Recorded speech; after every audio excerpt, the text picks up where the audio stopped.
The hunt continues.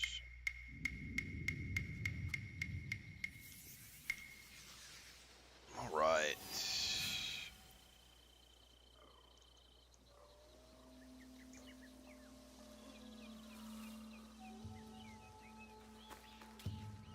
What are you doing here?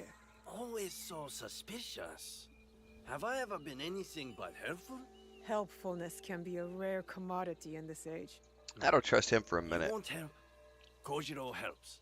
There is a big outlaw camp at the top of the hill, in the ruins. That is helpful. These outlaws are superstitious, I hear. The night is a superstitious time. So you suggest I attack at night? I am full of good ideas.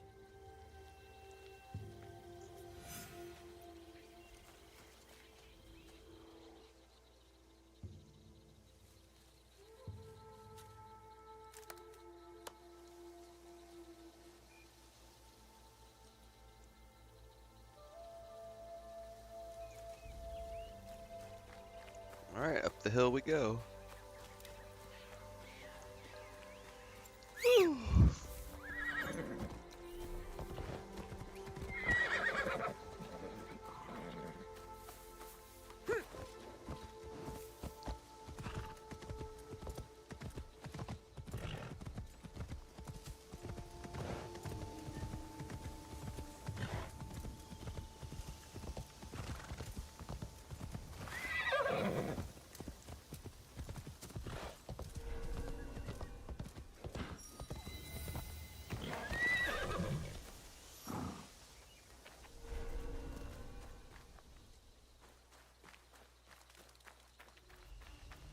Pain in the butt getting up here with my horse. I'll just go on foot.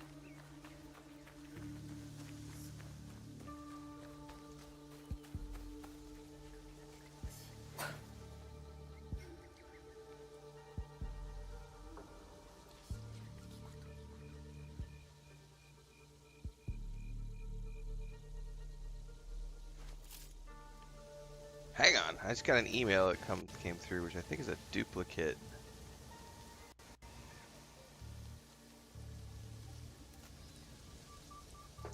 Hang on, I gotta answer this. Give me a second here.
All right, good morning, everybody joining in. Just give me a second. I have an email that came in that I gotta respond to here real quick.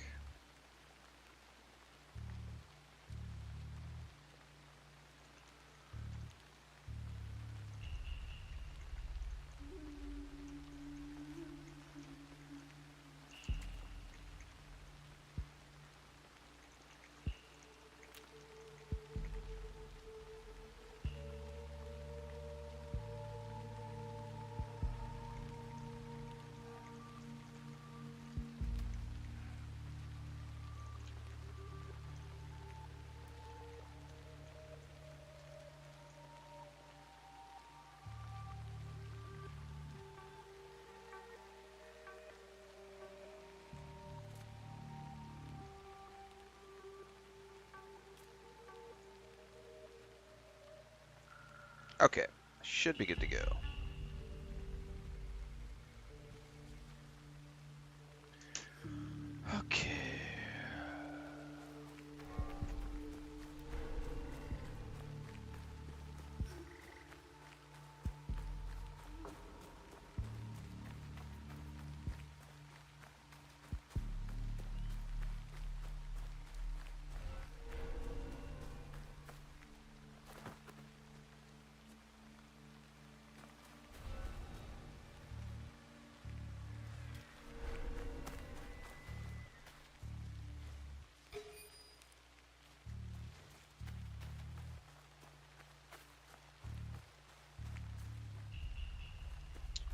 Well, I haven't gotten a grapple line out here yet.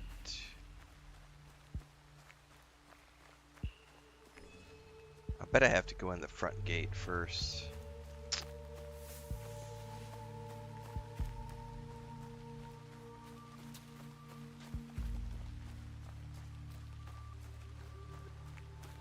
Oh, I got something right there. What was it?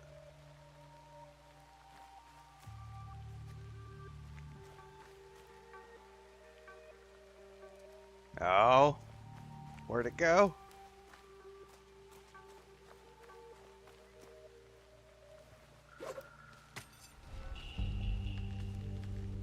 There we go.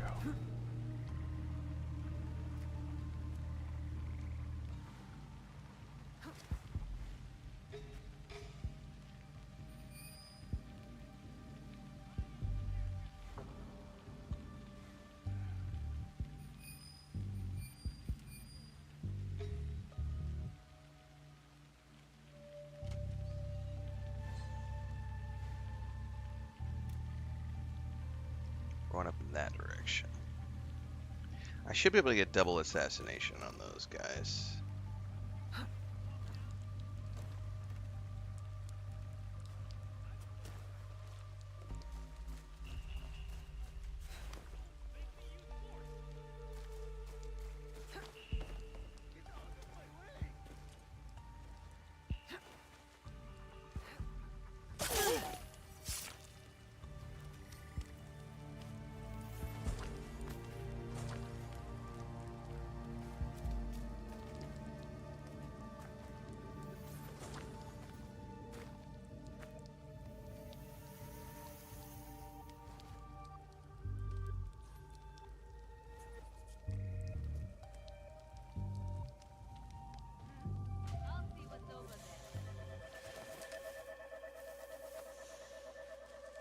That's probably a good way to look at it. Look at the Switch 2 as like the or like it's like the Series X version of the Nintendo versus the regular Switch, which is like the Series S version.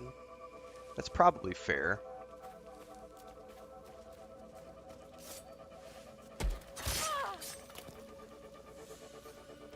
What's up, Gary? Everybody else.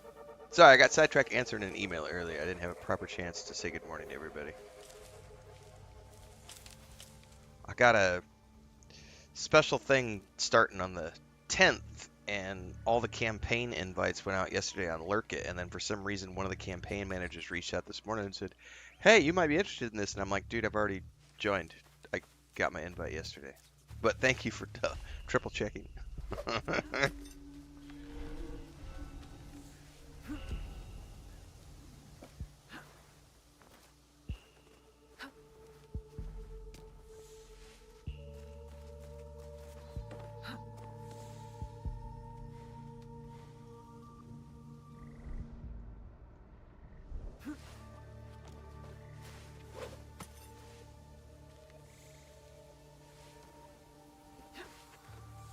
No, I'm not going to do early access. Not for a 12-hour game, Ghostwalkers. If it was like a normal 40 to 50-hour game, I would have been happy to pay for the extra Head Start access. But I'm not going to pay for Head Start access when it's only like a 12-hour campaign. That'll be a blip. It'll be a probably 3 days max on stream. So, yeah.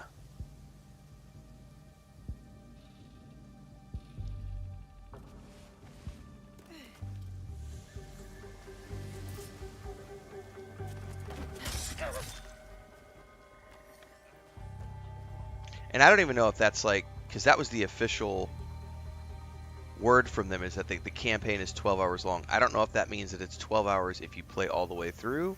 12 hours is the short version. 12 hours is on normal mode. What happens if you play it on story mode? Like, I don't know. All I know is the developers themselves said South of Midnight is only about 12 hours long. So, yeah, I didn't feel compelled to, it's a Game Pass day one release. I'll just wait for day one release. Expedition 33, I'm probably going to pay for early access on. Unless they get me a key. If I get a campaign key, then I'll just wait for that. But if I still haven't gotten a campaign key and it's like a week out, I'll just go ahead and pay for the extra. so that I have head start access on that.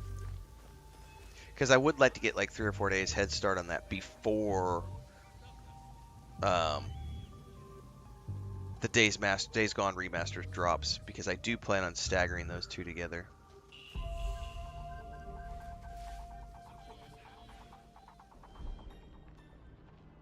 All the stuff we stole. Still not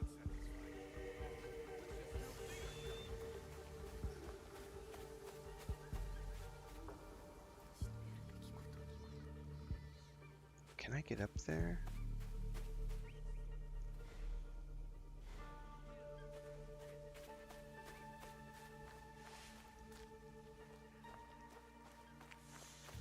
Wake up! Don't tell me.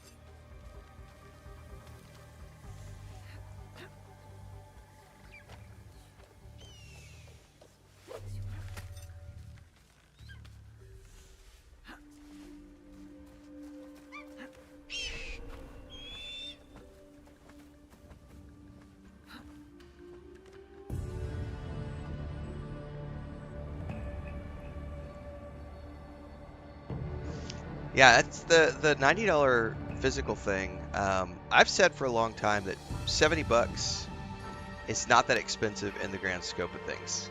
But here's the thing: we just went to $70 as the standard like 3 years ago. Like the standard was $60 for like 15 years, right? It was a long time that the standard was $60. Then the standard jumped to 70, and I was okay with that because the cost of living has gone. It's been 25 years since games. It's like, okay, $70, but it's only been $70 for like 3 or 4 years now. And suddenly Nintendo wants to jump in and say, we want $90 for physical game. And I'm like, dude, there's a lot of Nintendo games that are not that long.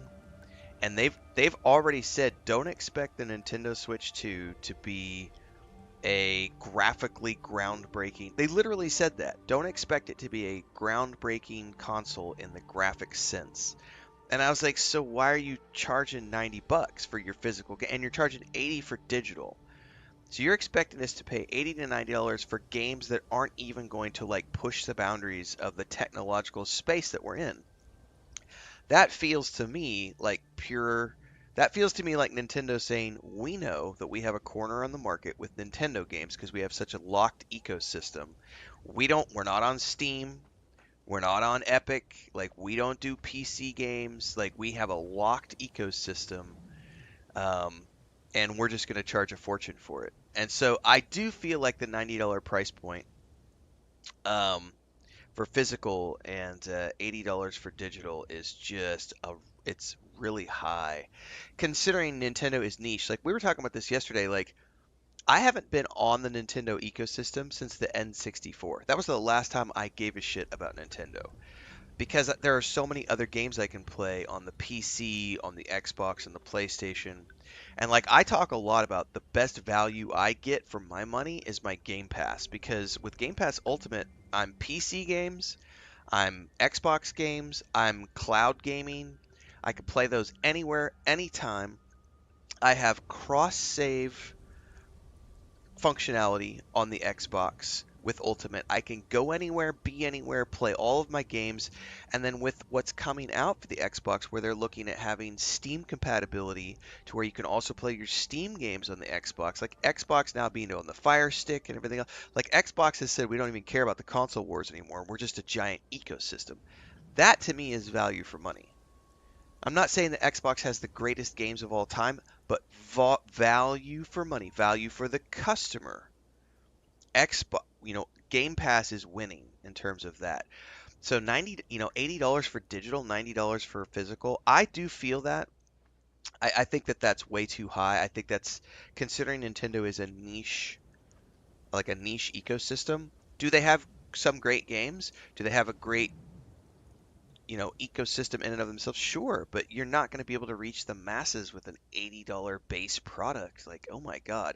This is especially when you've admitted that you're not trying to push the graphical and technical boundaries of the console. You're just sort of putting a new version out, right? What's up, Thandar? Everybody else? Yeah, Pepsi Cola, Tim Horn. Nintendo is becoming the Apple. Like, I run Androids. Why do I run Androids? Because I'm not stupid enough to go buy an Apple for $2,000, like an Apple phone for $2,000, and then you want me to pay an extra $75 for your cable, and an extra $75 for your charger, and an extra $75 for your headset, and an extra $75 for your earbuds, and an extra $75 for this accessory, and another $75 for that accessory. Like, who does that? Only, like, people were talking about this the other day, like Disneyland, Disney World. Disney World is no longer a park for the normal middle class person. Disney World is an experience for millionaires and millionaire families. Like, Nintendo is putting themselves in a position to only be a product that is accessible by the extremely wealthy. Um, and I just don't think that that's time will tell, of course, if it's a smart business decision. You're still, people are going to buy it and everything else. But yeah, I will say that, I'm probably going to get one because of it's my business. But if this wasn't my business, I don't think I would be getting a Nintendo Switch 2. And I'm not in a rush to buy one day one. Like, I looked at the price point and I went, the price point for the console is not expensive. That's not that bad. The price point for your games is ridiculous. And I'm looking at all the games that are coming out. I'm like, none of the games that just got announced are that interesting to me. I am interested in the next Zelda game, of course. Any big RPG that's going to launch on the Switch 2. Um, you know, I think that's the thing, JK. Like, I do this for a living, so it's kind of like I have to have, as an example, I have to have an Xbox and a PlayStation to do my job. I have to have a gaming PC to do my job. Do I have to have a Nintendo Switch 2? Nope. It's just kind of icing on the cake if I want to continue to expand my business. So I can look at the Nintendo Switch 2 for myself as a business expenditure, as it's a business expense and it's a way to expand my brand and to do good things with my brand. So from a business perspective, it makes sense. From a gamer's perspective, like, I was talking to my brother about this the other day. Him and his kids own a Switch. He owns a Switch. The kids have a Switch. They love the Switch. They looked at the Switch too and they kind of went, meh, meh. Especially, the kids buy their games with their allowance. And so the kids looked at that price jump and went, oh my God, like, because they're used to getting games for, they don't buy day one games. They go buy games later on down the road when they're on sale or something for their Switches. And it's like, expecting people to pay $80 for digital, let alone $90 for physical, is kind of ridiculous. The precedent here, though, is going to be what it does for other companies who are going to jump on that bandwagon. Because there's already been the rumors around, Rockstar wanting to charge $100 for Grand Theft Auto 6. I don't think that that would be a precedent that the industry would jump towards, but I do think it's a precedent that big, huge AAA companies are going to look at and say, well, if Nintendo's doing it, why don't we? If Nintendo gets away with it, why can't we? Let's try it. Let's do it and see what the pushback is. Let's experiment with it. Let's charge $100 for our base game and see how many people buy it. If we still get record sales, then we know that it doesn't matter. Yeah, it's a again, I don't think it's a problem for wealthy people and for people who do this for a living, but for the average gamer, I don't see it. It was already a hard pill to swallow for $70, and that's sort of been the industry standard for like the past 3 years. What happened getting 10 or 15 years from the industry standard before we see it jump again, especially when wages haven't gone up again? Nobody's seen a wage increase, but yet suddenly inflation and the cost. You know what this is more than anything else, guys? And I'm gonna step slightly into the political space here, slightly. I apologize for doing this. I'm not going to speak about political parties when I say this statement, but this has a lot to do with tariffs and the tariff war that's going on right now, and the reciprocal tariffs, and the cost of hardware now has jumped because of the stupid tariff war that's going on, and this is where it absolutely impacts the normal people in so many different ways. This is one of those ways. It's unfortunate. So no, I don't think that the announcement for the Switch 2 was anything that I'm like. Again, if it was groundbreaking graphics and groundbreaking tech, and it was like going to be the next big console that's going to beat out the PS5, and it's going to make the Xbox Series X look like a piece of garbage. Like, if all of those things were true, then maybe the Switch 2 and their price point for games would be more, it would make more sense. But them coming out and basically stating, don't expect this to be some big jump technologically, it's just a bigger screen with some newer games. Like, it that it doesn't feel good. It doesn't feel good for sure. I like I said before, I do want to add a Nintendo Switch 2 to my um, repertoire, but I'm not day one purchase for sure. And this whole, I don't know if you guys caught the restrictions. If you want to pre-order, which are in place to help with scalpers, but it's like I'm not in the ecosystem, so the thing is like if you want to get a Switch 2, you have to already be in the Nintendo ecosystem because the pre-orders are set up so that you have to have 50 hours played on the ecosystem. You have to be a subscriber to Nintendo and their online thing. They want you to be in the brand, invested in the brand. Otherwise, they're not going to let you pre-order the Nintendo Switch. And I get it. I get why they're doing that. That's a way to kill the scalpers. But it also makes it so more difficult. Oh yeah, you gotta read the terms and conditions for the pre-orders, Thandar. Um, you have to have like a bunch of hours played on the existing Nintendo Switch. You have to be a subscriber to their ecosystem. There's a bunch of rules so that they just don't want people scalping. They don't want people coming in and buying 50 copies of the Switch to then go sell on eBay. So they're really being strict about pre-orders as well. Um, it's a very interesting thing. So even if I do get a Switch, it won't be day one. Unless Amazon has it and I can get my hands on one day one through Amazon. But I'm not going to Nintendo and pre-ordering through them because I'm not on the Nintendo ecosystem. And I'm not going to go buy a Nintendo Switch 1 just to get on the ecosystem so that I can pre-order a piece of hardware that's going to not really impact my business. Like I said, it's going to be icing on the cake for my business to have one. So yeah, I didn't cover any Nintendo Switch news yesterday because I kind of watched all the coverage and I went, ew, no, meh. Like, but since it got brought up this morning, I'm happy to talk about it here. We'll clip this out, put it on YouTube later, but I don't feel that the Nintendo Switch is anything that's really newsworthy, to be honest with you. Like, it's more like shock news at this point. It's not like, hey guys, go out and buy a Switch. It's more like, hey guys, did you see what Nintendo did with the Switch 2? Jesus, ouch. That's it's it's an interesting scenario to be sure. But I didn't even see any games announced yesterday that made me go, oh my god, I gotta run out and buy the Nintendo Switch 2. Like, yeah, there's a new Mario Brothers game. Cool. There's a new Mario Kart game. Cool. I'm only really interested in the ecosystem as far as like great RPGs go. I do want to play some new Mario Kart and um yeah, it feels tone deaf. Yeah. That's a legit way to talk about it. And yes, scalpers need to be countered in any way, shape, or form. Um, it's a Switch 1 Pro. That kind of is how it feels. Thandar says Australia's already getting hit hard for costs. Pepsi says, yeah, and the prices listed don't even account for the tariffs yet. Not from a hardware standpoint, a little bit, but not from a purchaser standpoint. So the customers are going to end up paying even more for, costs. Gary says, I can honestly see gaming becoming unattainable for the average person in a few years if it keeps going this way. Yeah.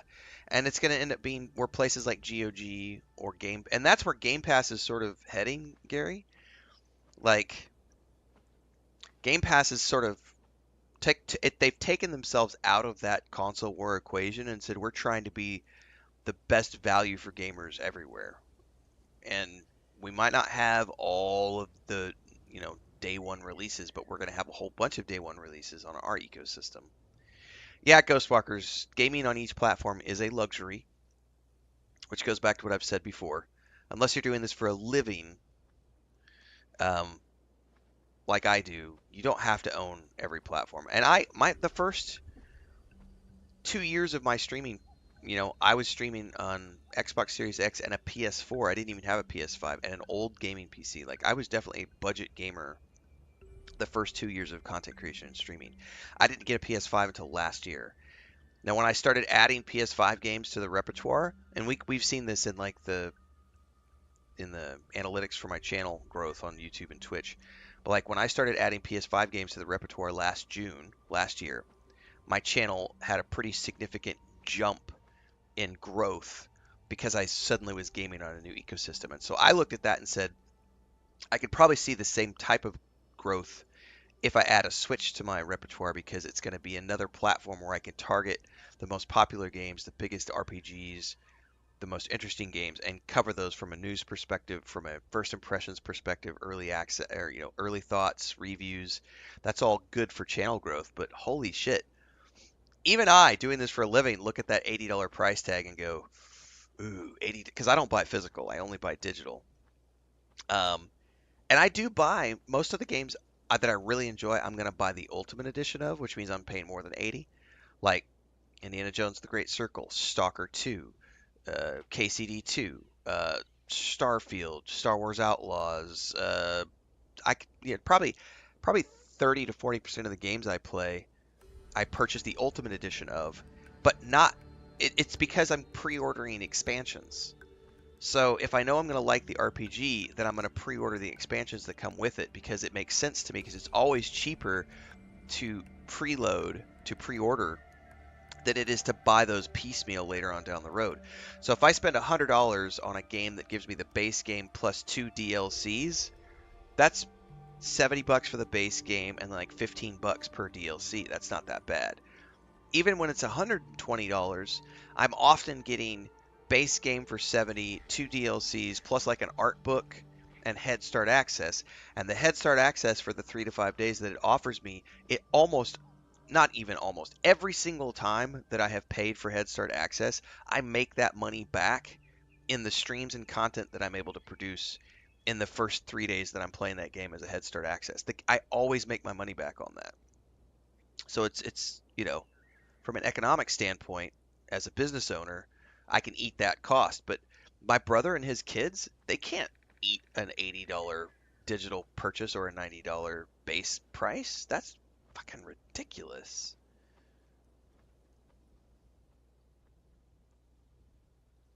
For sure, that's ridiculous. Nintendo's nuts. That's what it comes down to. I'm going to get a cup of coffee really quick, guys. I'll be right back.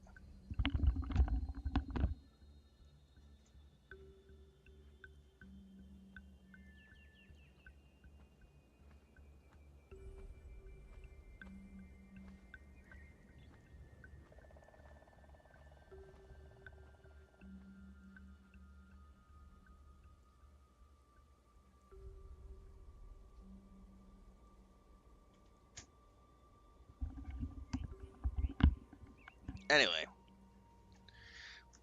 yeah, it's a big loss for anybody with disposable income, Gary. It's not a win. I can't see how it's a win for anybody, to be honest with you. Where did I put my controller?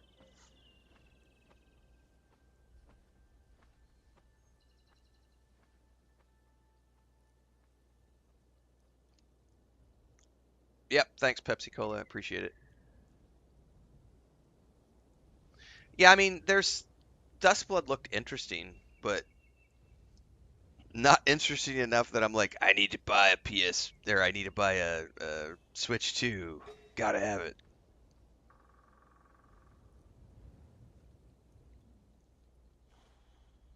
I could probably get this guy. Oh no, there's a whole bunch around here. This is gonna be entertaining to clear this camp.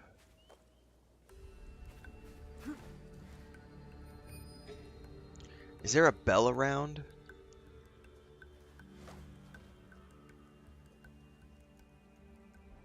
There's definitely a toolbox right there, so I can get some more tools if I need them. I don't see a bell for an alarm anywhere.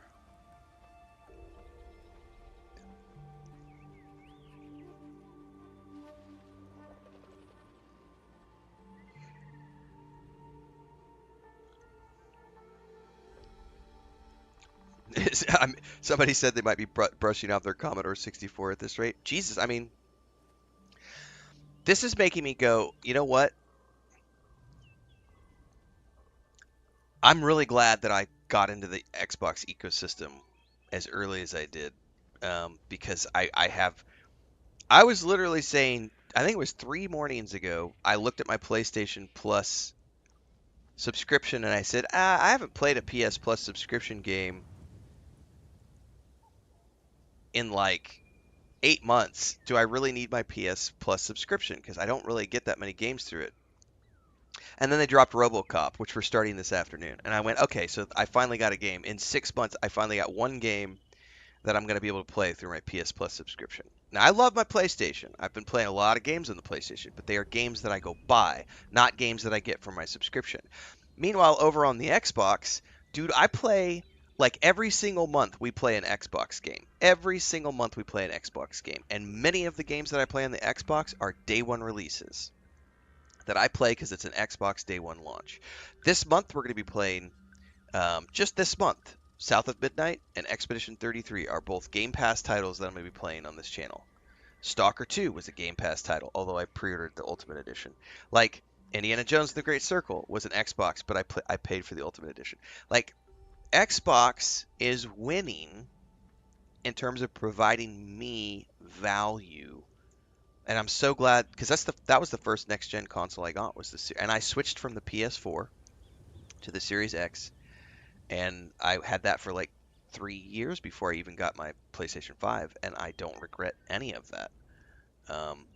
And I think that's where we're heading, is it's going to be a situation where only the elite are going to be able to afford a Nintendo Switch. And that's going to be like this thing that's, it's going to be like the Android. Versus Apple. What I meant to say, it's more like the Apple thing. Because the average person's not going to be able to game on it. Can I get this guy and get out?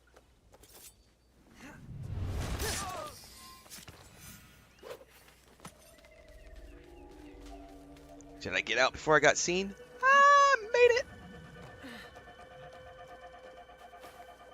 Safe.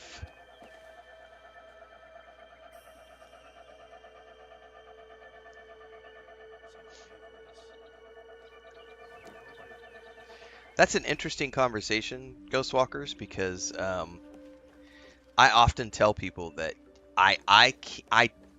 if you asked me from 10 years ago, I would have literally told you that I put the value on hours played when it came to my decisions as to buy games.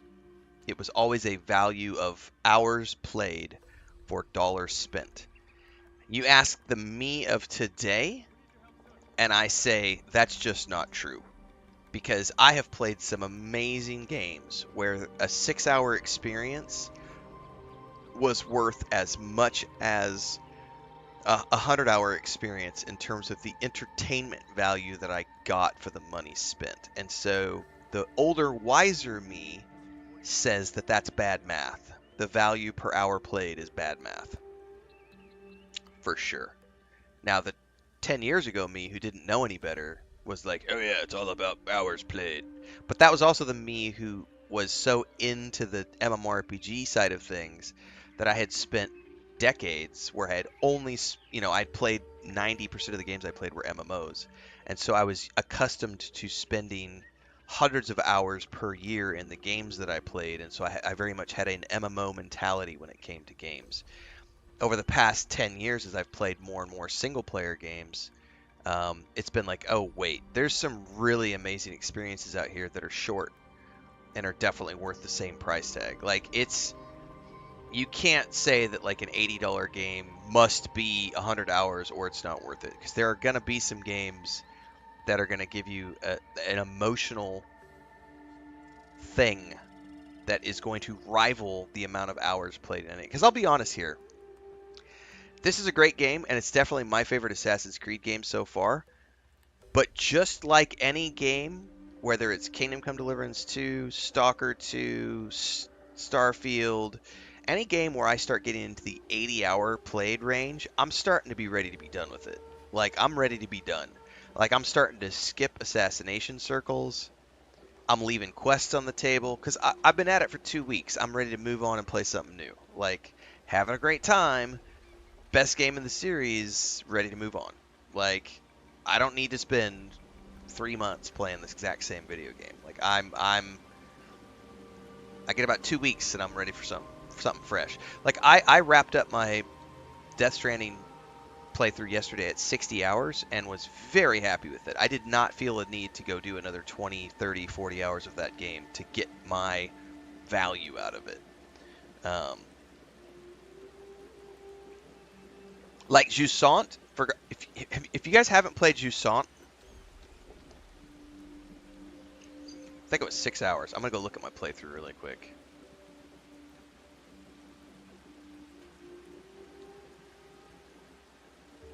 Oh, absolutely. That's why I said Rockstar can totally charge $100 and people are going to pay it.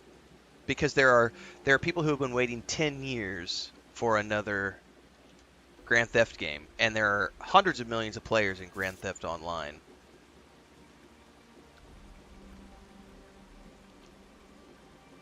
Let's see. I did 45 minutes. That's 1 hour, 2 hours.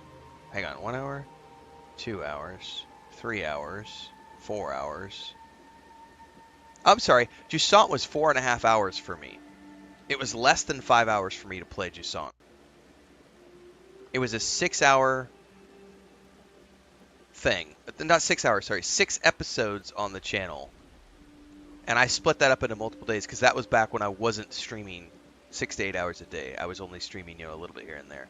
4.5 hours to beat Jusant.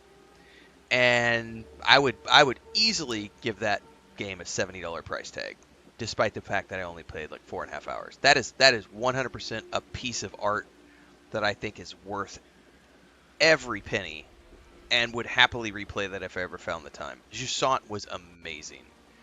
And yet there's no spoken dialogue, there's no voice acting, there's no like groundbreaking, and yet it was one of those experiences where it's just like, it's so cool. Now, not every game is like that, but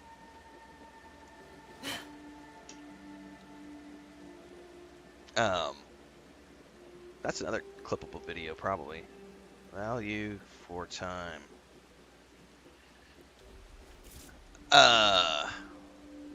Gary says you'll enjoy RoboCop for what it is, quick and painless. I looked at it when it came out, and I was too busy playing other things to do it. But I've enjoyed the movies over the years, and I had completely forgotten that Peter Weller actually came and did the voice for it. Most recently, I loved him because he was in all the Sons of Anarchy stuff, directed a bunch of episodes. Thanar says, the dollar per hour argument reminds me of Rage playthrough players these days who are like, I'm going to get my dollar's worth if it's the last thing I do. It's so true.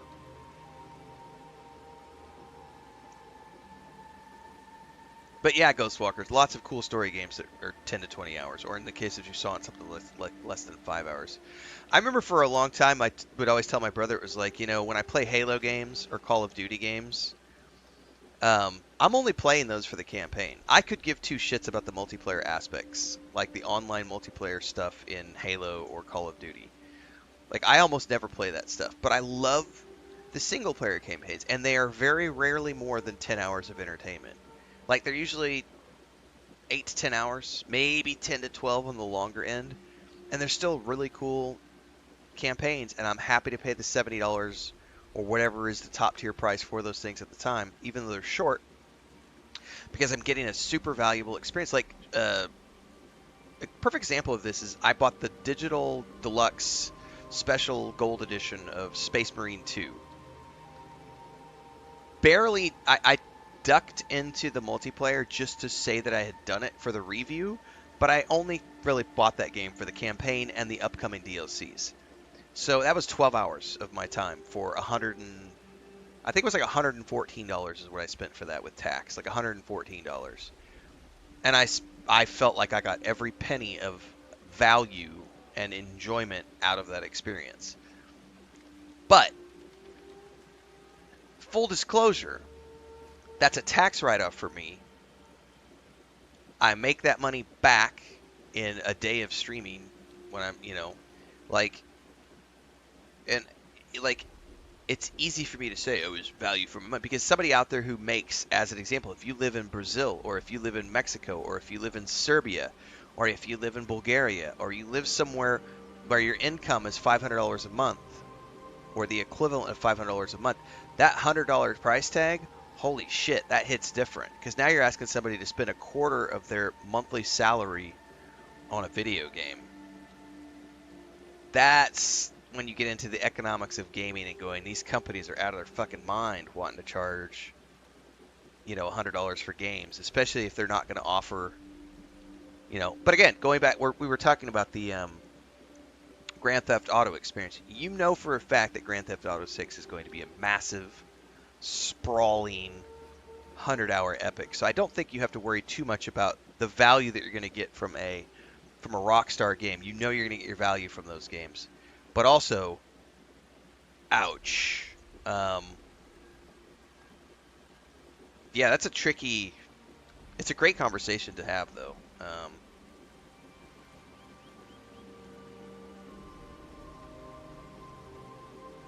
Grosswalker says maybe it's more about dollars per gamer value.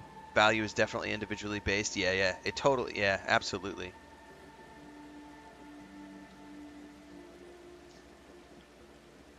Yes, gaming inflation is going to cause gamers to become even more selective in their games and not try as many. Somebody made that comment yesterday. I think it was during yesterday afternoon's stream. Because they had I hadn't done any press about the Switch, and they jumped into chat and were like, "This is going to make me not want to. It's going to make me be even more selective about not playing trash games." Or I think he said, "Make me even less accepting of trash games at launch."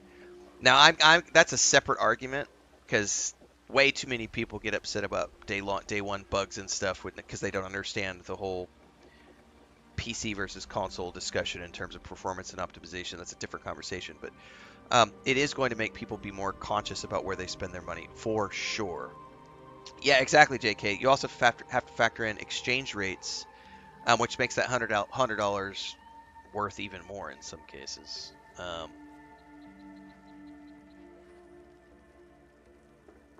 Thandar, I'm glad you said it. So Thandar said, for a while, it was cheaper for us to order wargaming miniatures from the UK and ship them to Australia and save on costs, but these days it's rough for all gaming hobbies. This is great. Yesterday afternoon, Chris and I were having a discussion about this. So I have two different Amazon accounts. I have an Amazon US account and I have an Amazon Mexico account. And every time I make a purchase for the homestead, I will go look on both Amazons and see where is it going to be cheaper, because sometimes, depending on the exchange rate and importation fees, sometimes it's cheaper for me to buy it in the US and ship it through Amazon US to the homestead, as opposed to buy it on Amazon Mexico and order it within country for the homestead, because sometimes the importation taxes and the exchange rates are so dramatically different that I can save $10, $15, $20 getting it and shipping it from the US to here. Whereas sometimes it's more economically justified to buy it through the local Amazon site. That's a great discussion, by the way. Because sometimes math be like that. It's like, where am I gonna save the most money?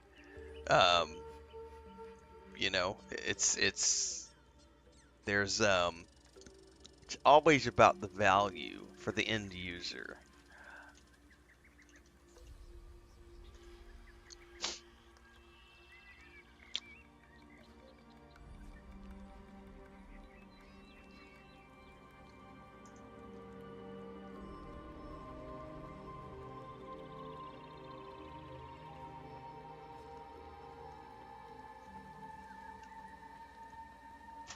couple of great videos we got clipped out today. And I haven't even finished my second cup of coffee. What the fuck, guys?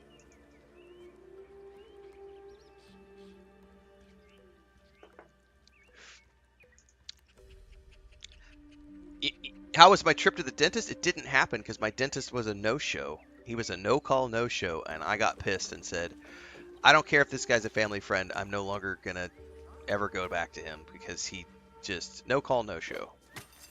I sat in his unair-conditioned, zero-fan waiting room, sweating my balls off in 95-degree heat for an hour yesterday, and he never showed up and he never called and wasn't answering his phone. And I was like, you know what? Screw you. So the thing is like he's not his day job is no longer a dentist. He used to be a dentist full time, but now he's into local politics. So he's always working at the local city office, and he comes when he has clients. And so the day before, we had gone into the office and we talked to him on the phone with his secretary. He's like, all right, tomorrow morning, 9 o'clock.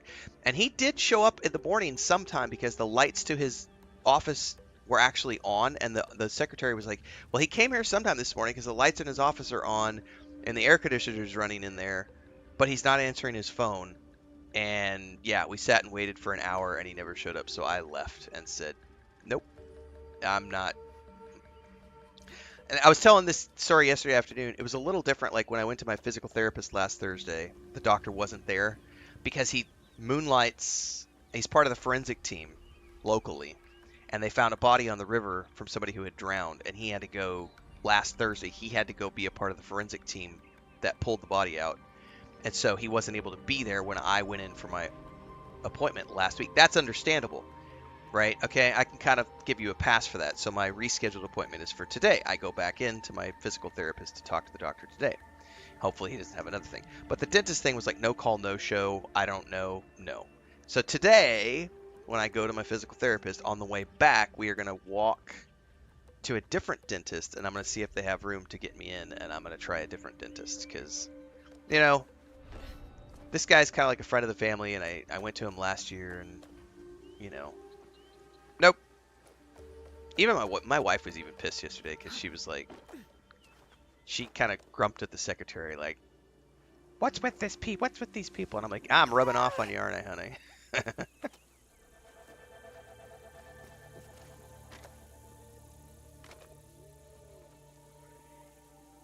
Oh, hang on. It says security. I need to stop talking and actually go pay attention to this because apparently we need to take out a bunch of bad guys.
Hang on, there was a smuggled set of goods over here I need to go grab.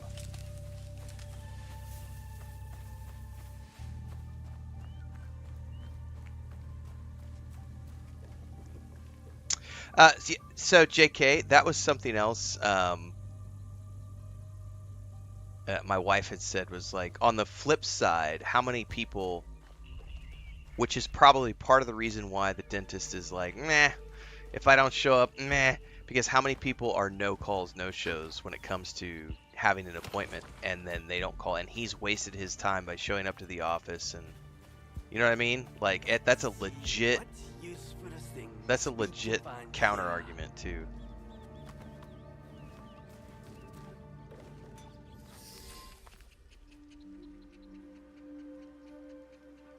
Our master's influence thrives in secrecy. Another mention of an unnamed superior. They make the outlaws steal shrine relics. They are a magpie? With an eye for shiny things? Not all relics shine. You possess a very literal Yeah, my mind. therapist doctor, like, I can tell. You a for very years worked as an devilish emergency mind, I can surgeon at a hospital, tell. Also, and then he a became the helpful head one. of the Time to local. go. It's a, I don't. It's the local rehabilitation clinic, and so he's the head of it. But he also has a thing where he's part of the local forensics team. We're in a very small town. There's only like 30,000 people here, so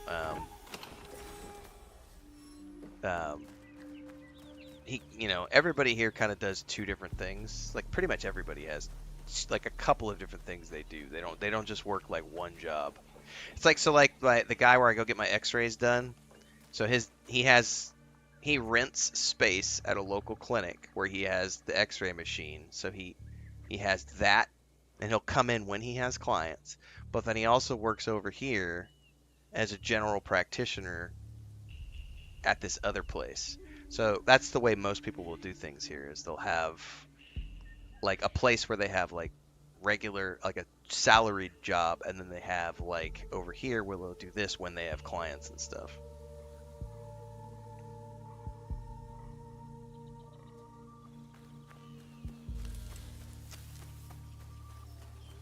Yeah, you have to charge more to make up for the people who aren't showing up. Exactly, JK. Like, that's a legit thing. Why does it cost so much money? Blame the assholes who waste the doctor's time. Like,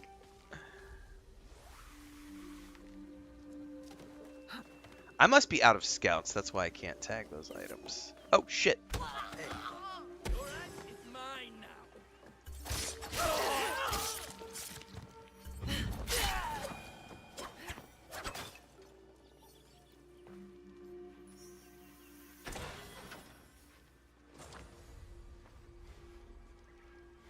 Didn't know that there was guys in here. That was unexpected. Alright, I think we can get out of here now.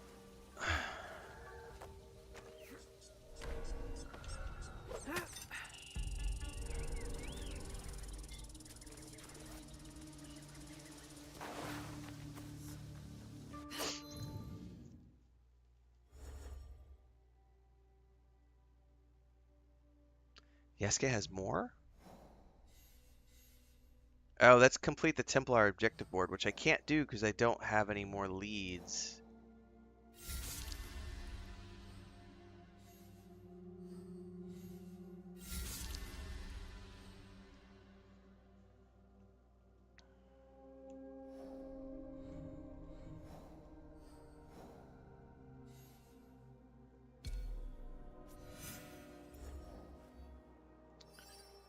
Okay, Northern Yamato waiting at the... Oh, he's already up here. We're good. Oh, I've never been there, so...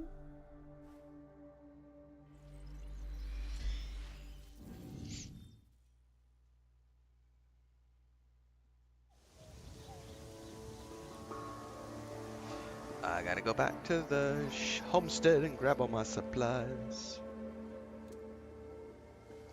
Oh, it'll have... honestly, Gerard, like... I would tell anybody that wants to play a PC game on day one, regardless of who the company is, Doesn't matter. Does not matter who the company is. Expect a day one launch on PC to be potentially hazardous for your enjoyment, because it is an impossibility for any company, regardless of size, to optimize across the millions of combinations of chipsets, GPU sets, RAM sets, drivers, and etc. So yeah, and I think as long as you go into it with that mentality of expecting there to be bugs and issues, you'll be fine.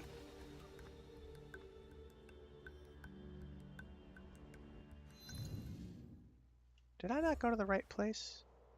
I thought I went back to my homestead. Hideout, sorry.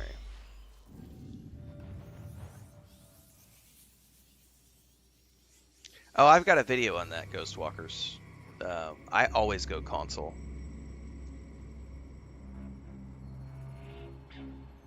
I always prefer console.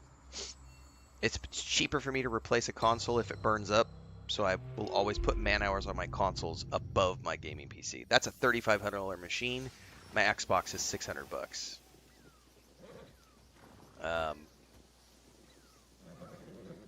So I will always put man hours on the machines. And if I have to choose between the two consoles, I'll choose the Xbox because it's a more comfortable controller. But it's also man hours. Like, if I know that I've put 3,000 hours on my Xbox and only 700 hours on my PS5, I'm going to turn around and try to put more hours on the PS5 to get the most life out of the machines. But also because of stability of day one releases. Like, if like Stalker 2 comes out, Xbox, PC, it's not even a question. I'm going to play it on the Xbox first and foremost because the Xbox is cheaper to replace if it burns up. But two, I know that they can optimize for the Xbox, and it's the exact same optimization for every single console out there. So I can rest assured that the Xbox experience is going to be fairly optimized. PC version, train wreck. Because of all the issues that they have to account for, because everybody's using different controllers, different RAM types, different GPU types, different chipsets, different drivers, different power sources, different combinations of things plugged into other things, and different operating systems, different versions of operating systems. And somebody's got Windows 11 this version, somebody's got Windows 7 this version, and somebody's got Windows 10 this version, and somebody's got a pirated version, and blah, blah, blah, blah, blah. No company can ever optimize for all those scenarios. So even if you've got 100,000 people testing your game in a closed alpha or closed beta, early access, the moment you open the doors and you sell 5 million copies, good luck. Good luck. Yeah, I don't know what the video is called, Ghostwalkers, but there is a video on YouTube talking about why I prefer consoles and why I play console releases above PCs. It's mostly just the economy of a gaming PC costs thousands of dollars, and a console only costs $500 or $600. So it's much cheaper for me to replace that if it burns up. No, that's a different conversation. That's a different video. Although that's also a very interesting. I got convinced to come back to MMOs last year because some friends were like, "Hey, if you're going to be playing World of Warcraft, you should form a guild." And I was like, "Well, if other people are going to help me do it, let's do it." And then we formed the guild, and we did Dragonflight, and we did War Within, and it was a great time. And then by the end of War Within, it was the same problems that were happening back in the day, and all the people who said they were going to help had moved on to other things because of life, and I was left holding the bag. And I'm like, I'm not in a position to be managing a team of 30 to 40 people. I play way too many video games. Like, my priority is not running a guild and being the head of something, and I was not supposed to be the head of this, and suddenly I'm left holding the bag again. So in December, I gave the guild and the Discord to one of the officers and was like, I'm not playing World of Warcraft anymore. I can't. You guys convinced me to come out of MMO retirement, and then the same shit happened again. So I can't do it.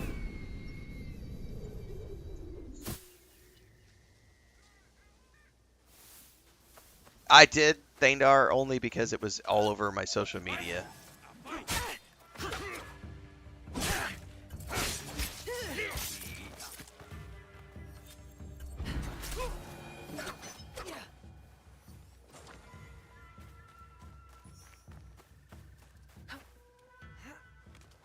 What a way to go out.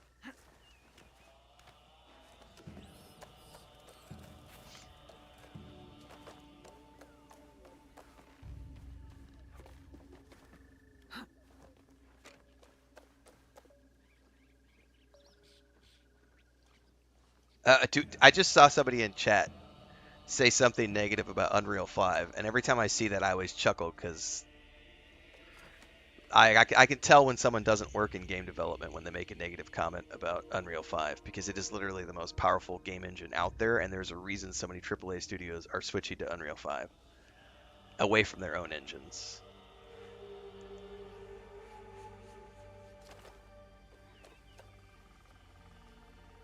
I gotta get out of this camp. I failed to pay attention to the fact that this teleported me into a camp where I need to head out.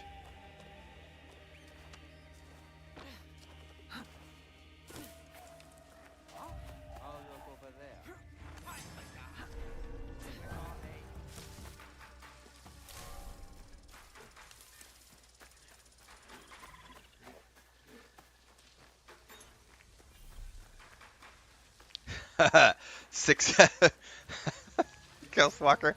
I totally didn't plan that, but I'm gonna laugh now because it's like, yeah. Now I can just be like, mission accomplished. uh,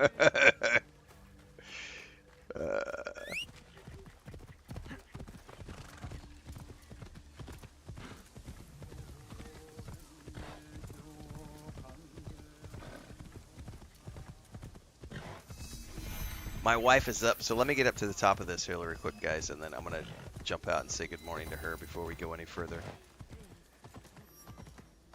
I hear doors opening and shutting in the house.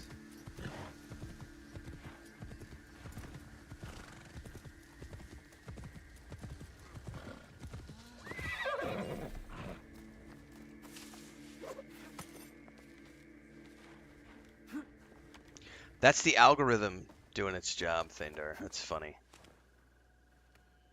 What was really funny to me, we had a discussion, this has been a couple years ago. Someone who I was working with at the time had no idea that I had a homestead, right? And then we're like a couple months into this project that we're working on together, and he'd been watching my YouTube videos, and I had just published a new homestead video like the night before, and he's like, dude, you have a homestead? I'm like, yeah. And he's like, last night I was on YouTube, and all of a sudden the algorithm like promoted me these videos, and your face was on them, and I was like, wait, what?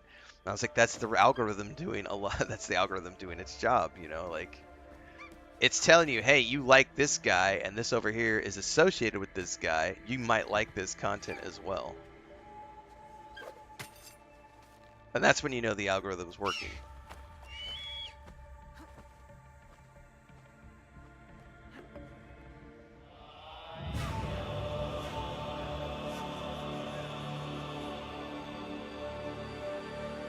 Oh, I need to go say good morning to my wife. I'll be right back.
Alright, the morning salutations have been completed, and I just got reminded to take my allergy pill, so hang on.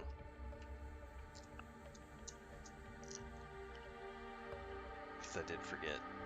I'm in the kitchen, like, she's like, did you take your pill? And I was like, oh, thank you for reminding me that I did not take my allergy pill.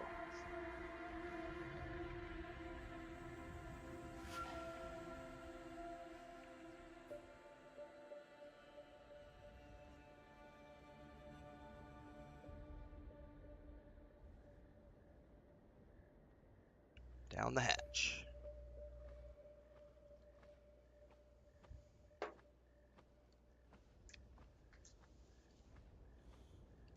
Alright, what am I looking for here?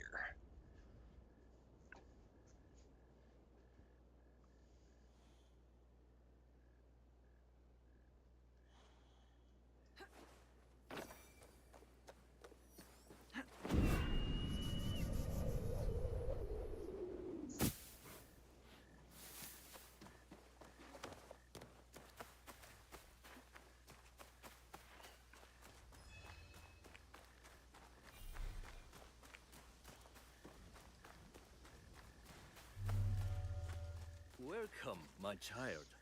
My invitation was intended for Yasuke, but you honor us by accepting. Well, if it's for Yasuke...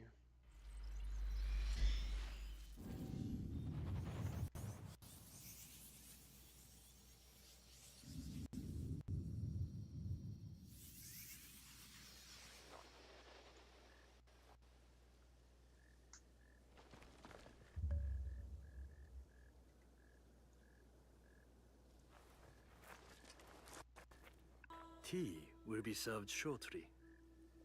But first, allow me to show you Todaiji Temple in all its glory. Glory tarnished by war. Still, here is a sense of tranquility.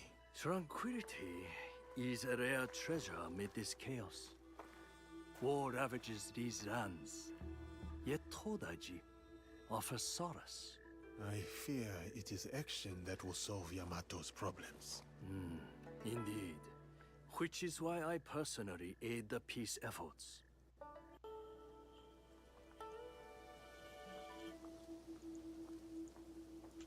Let us walk. Would you kindly follow me? Here sits Daibutsu-den, built in more harmonious times. Some believe this structure is the very heart of the realm. What do you believe? I believe bronze, while impressive in form, pales in comparison to the fiery determination of the ambitious. Surely peace is the blessing Yamato needs. Hopefully, with my guidance, the clans can achieve it. I certainly hope so. They simply need to open their hearts and minds to Buddha.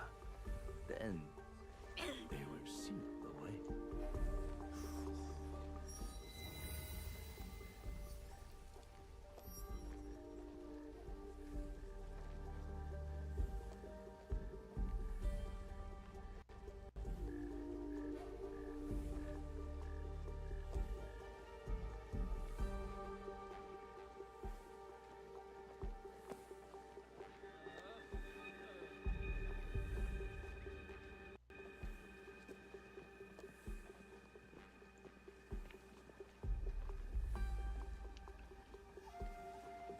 You mentioned you had I don't role even remember in what the peace title talks. is, to be honest with you, What Ghostwalkers. I just know it was a conversation we had like about a year ago. And formality.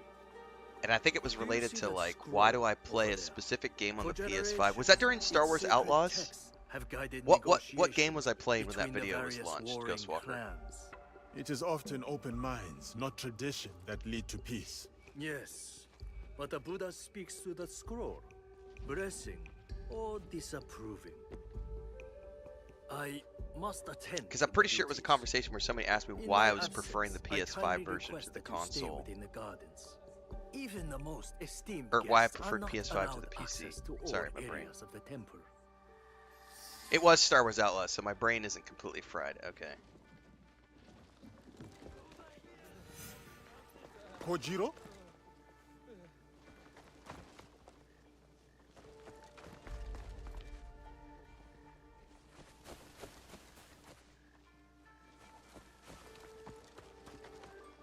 Wait, I'm following the wrong guy. My brain is not working because I'm reading chat and not paying attention. Where are you taking me? You'll see. Surely this is going to get me into trouble. Such doubt. Have I led you astray before? Come.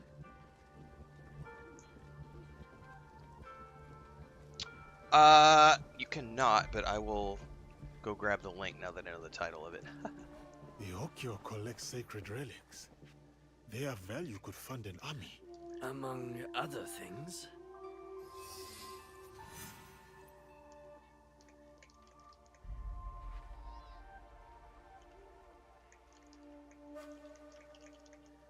I probably should retitle it.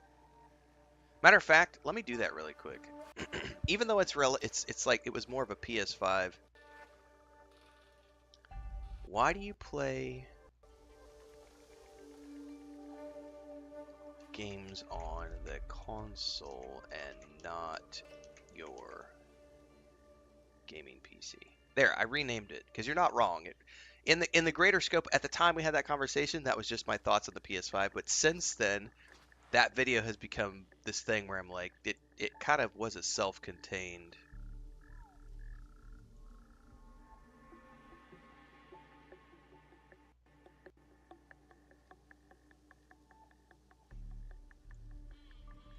Probably need to do a new thumbnail for it at some point.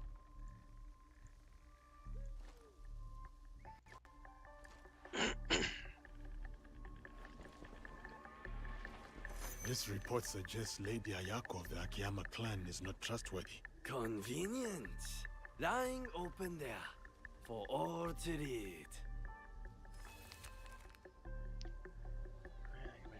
She's allies throughout the land. Never much cared for that tea kettle. You have seen it before? No, not in this life. This sword must have seen many battles. A strange memento for a peaceful old monk. No polishing can remove that bloodstain. It is curious that the Hokyo collects so many unmonkly things. Trophies even. I wonder why. Here you are.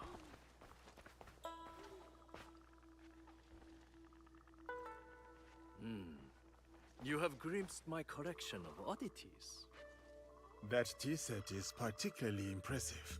The tea set of Matsunaga Hisahide. Exquisite craftsmanship. He was a bold usurper. A scoundrel driven by greed.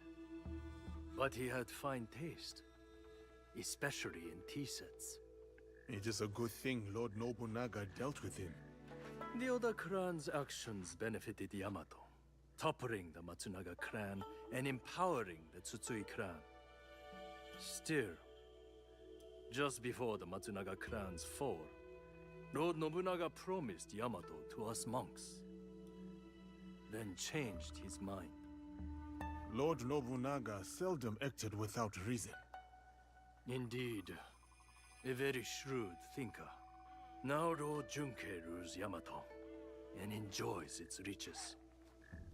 Anyway, enough of the past. Let us resume our walk.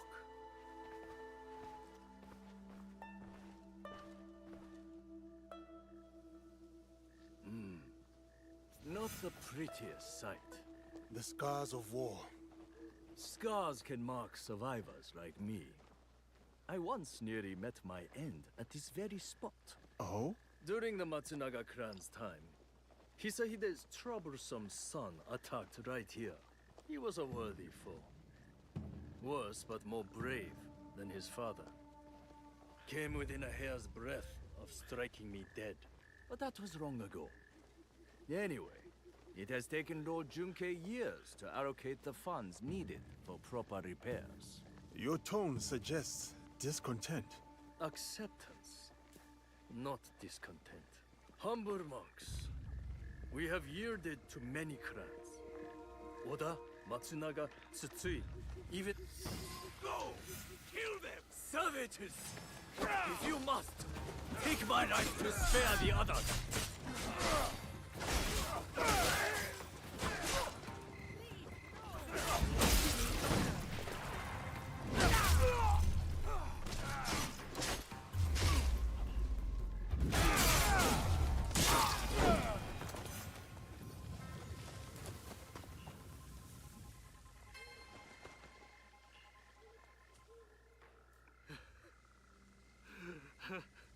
How severe is your injury, Joken Hokyu? This? It is nothing. Why the tears then? Have you not heard? The Akiyama stole the scroll. Without it, no peace in Yamato. Unbearable shame. Bring me a blade. Only my death will restore honor. Stay right there. Your fate is not yours to decide.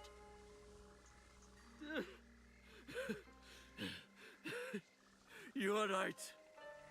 I must inform Lord Junkei. Koriyama Castle must be witness to my punishment.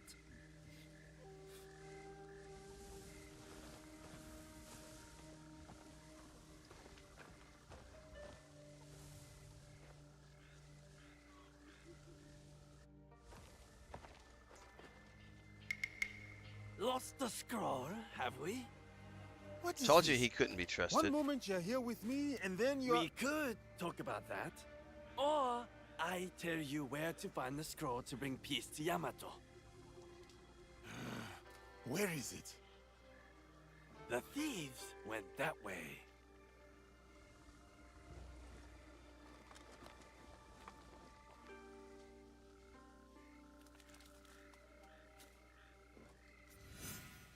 That Kojiro puzzles me. Each time he helps, I somehow trust him less. And yet, I do not question his advice. I wonder why.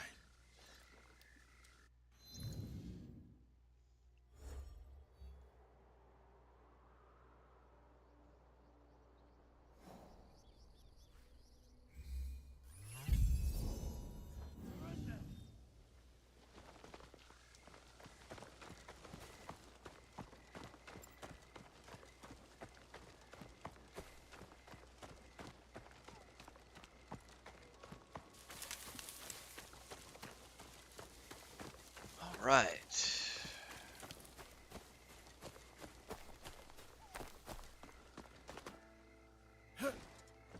I don't trust that dude whatsoever. I feel like I'm being manipulated throughout this whole quest line. Everybody wants me to think that the lady is corrupt. The leader of the... I forget the name of the Ashiwaga clan or whatever it is. But I found her to be more forthcoming than anybody else has been in this whole convoluted...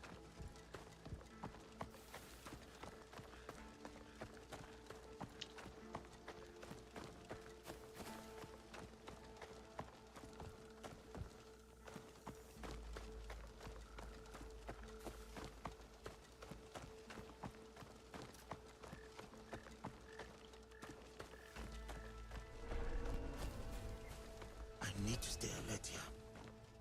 Something there?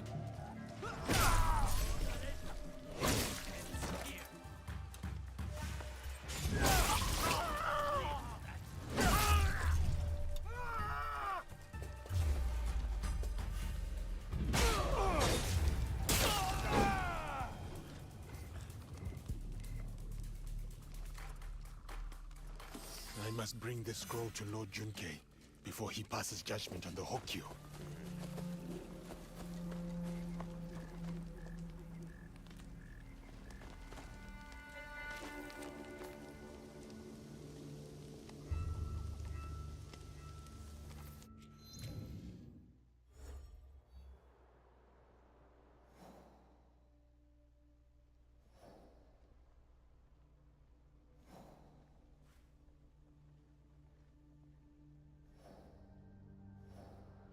I bet it's going to be quicker if I just run down from here.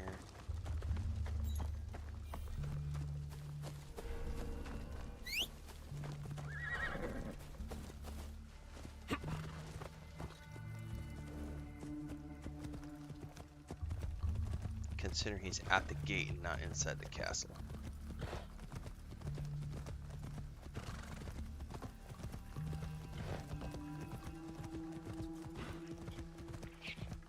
No, I don't trust that guy at all, JK. He just shows up randomly, and he's been like cryptic the whole time with both of the characters. I don't trust him for a minute. He is manipulating.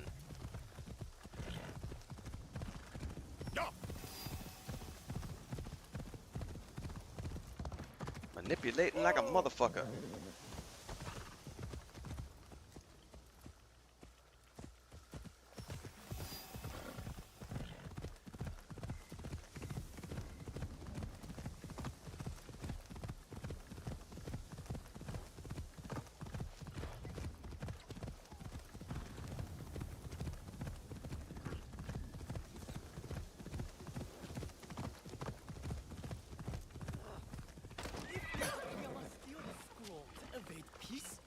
I'll wait.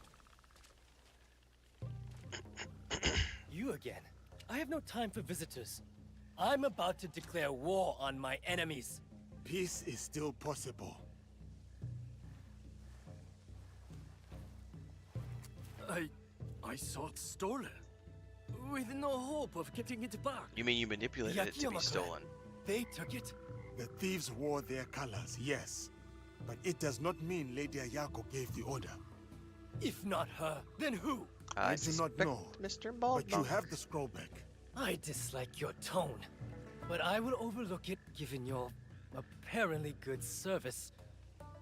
Now go. Someone wants her to be guilty really bad. I won't forget your kindness. And it's either the bald monk or the other sneakily suspicious dude. But I must somebody, get to Fuji Temple. Attend the peace negotiations with Naue. somebody wants that lady to be guilty.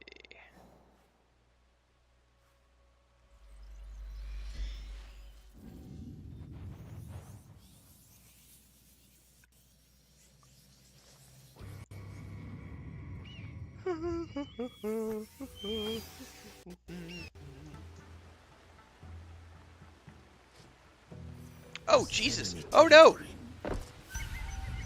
He missed the edge of the roof.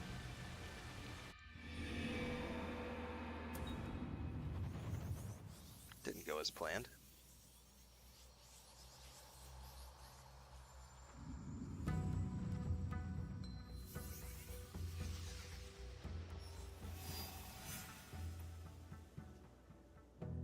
Is he gonna do it again? If I stay here, I will have to fight.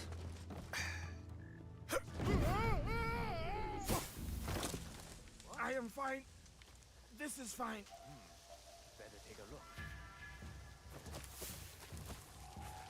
Oh, he can't jump up and out. Oh no!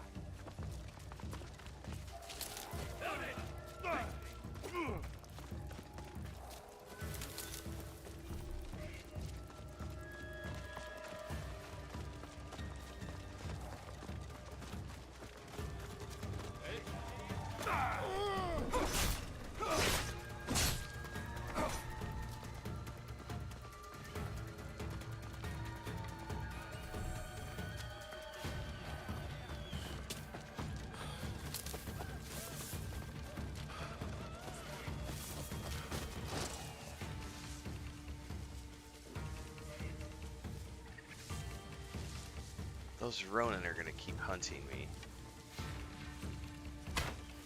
You fucker.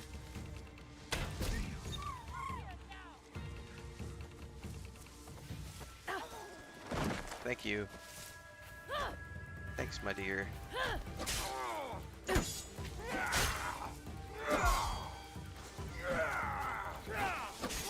God, these Ronin are tough, man.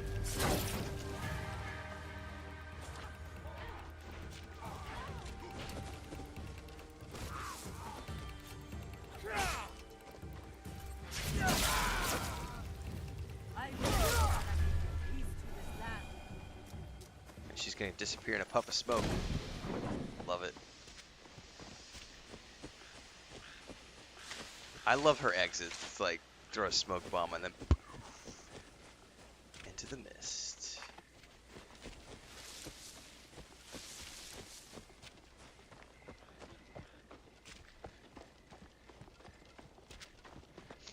Alright.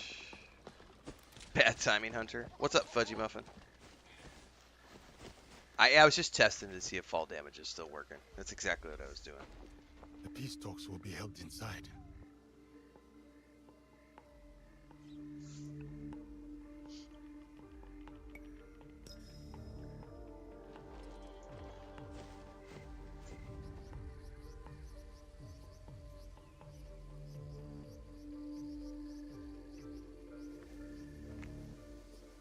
I have not been keeping up on Lotro, so I have no idea. Yeah, I know that all the 64-bit servers are coming out, but I haven't heard anything Yamato's about leaders are all here. needing to move my Our characters. target, too. They've never sent me any emails anyway. Lord Joken and Lady Ayako. No love lost for each other. Nor anyone else from what I can tell. As for the Hokyo, I am unsure. I do not know what lurks beneath. The Shinbakufu must strike. They'll want to stop the Peace Alliance. I will attend the ceremony. Watch from within. What role will you take? On the outside in the shadows. As always. As always.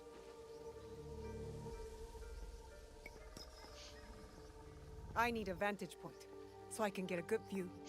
Try not to trip on your way up.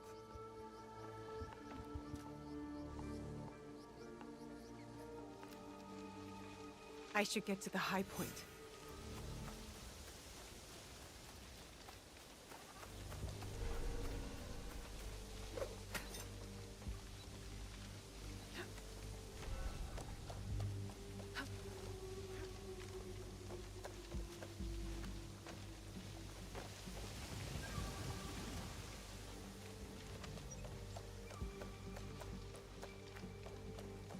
I need to see what they're up to.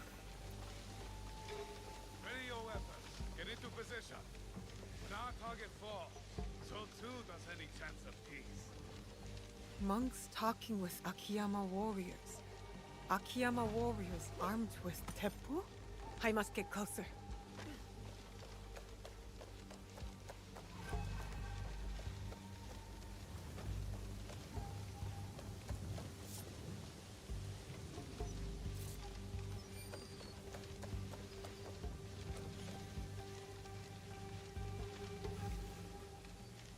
I don't see anything at the moment, so it just says search the area. Oh, there's something over there.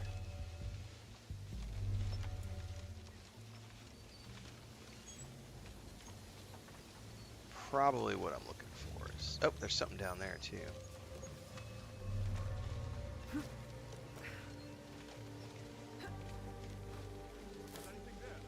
Nope, nothing there. You didn't see anything.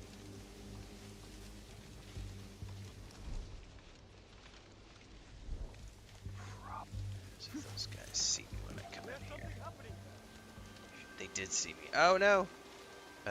Get out, get out, get out.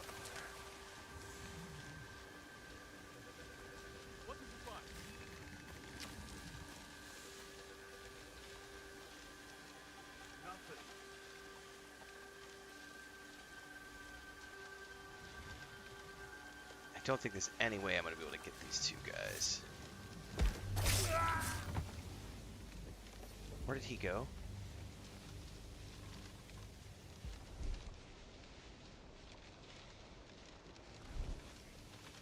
That Ashigaru. I have to stop him before he fires at his target. Okay.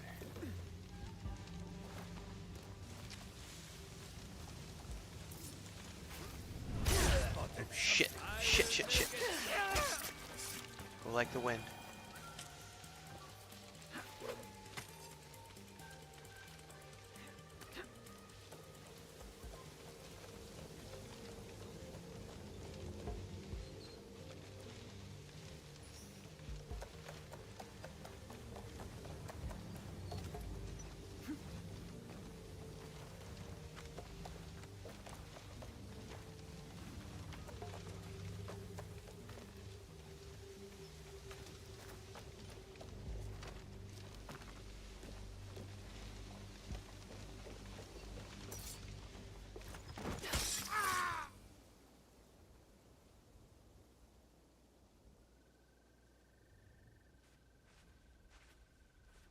This is the guy I You don't are a trust. mystery, Kojiro. Doesn't matter what I am, my friend. Different motives, same ends. What ends would those be? You're about to find out. Uh-huh.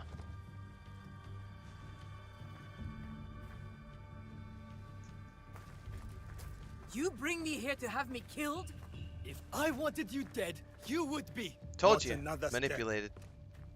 You're bickering for Stoll's peace. Assuming one of you does not follow another agenda. Not this again. The darkness in Yamato. Darkness? Are you blind? It is her! Well said, Joken. Told you. I've had my suspicions all So yeah, I this was either time. this guy or the robe guy. It's the bald And dude. I mine. One of you three is not who they seem. It's the bald guy. I don't. Three? It cannot be me. I work for peace.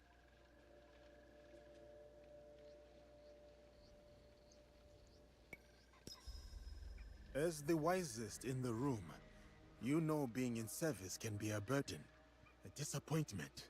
Especially when the daimyo's promised funds are uncertain, forcing you to sell sacred relics. But with your rivals divided, you have the opportunity to manipulate to your advantage. The giant has gone mad. I pose no threat.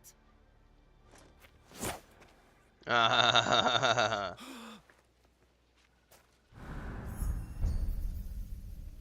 have chosen wisely. You lied to me! He lied to us all. The truth is an ugly thing. Cut them down where they stand. Start with the giant. Head in a sack.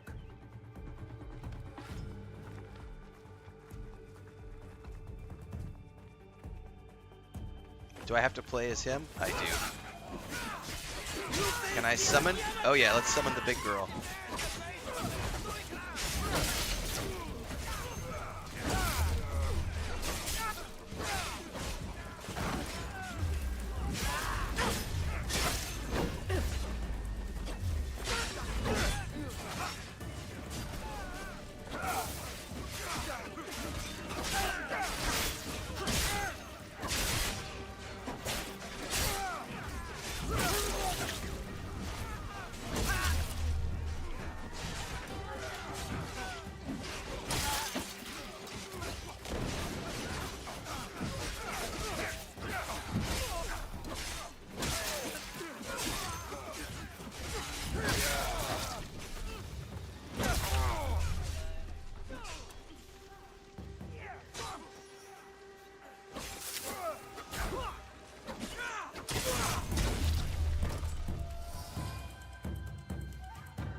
They've been Joken, joining speculating north. every I'm going Monday after for the him. past month, Kristen James. I don't put any stock into it whatsoever. Like, literally, they've claimed there have been 3 different Mondays over the past month where they've said, today's the day, Bethesda's shadow announcing the Oblivion remake. Today's the day, today's the day, today's the day. I don't believe it for a minute.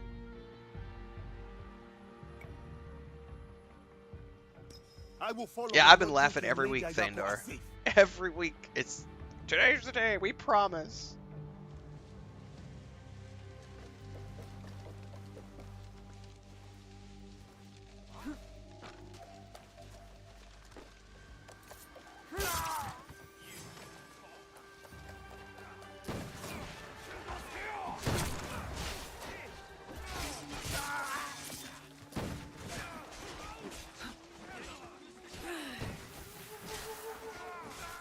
Bethesda has a major launch dropping in just a few short weeks with Doom: The Dark Ages.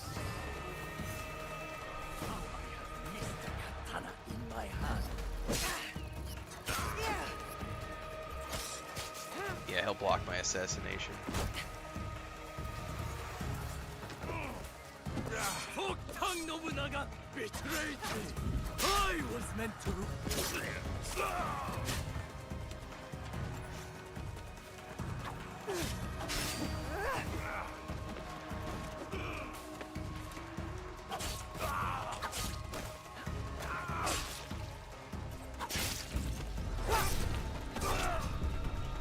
Remember Matsunaga Hisahide.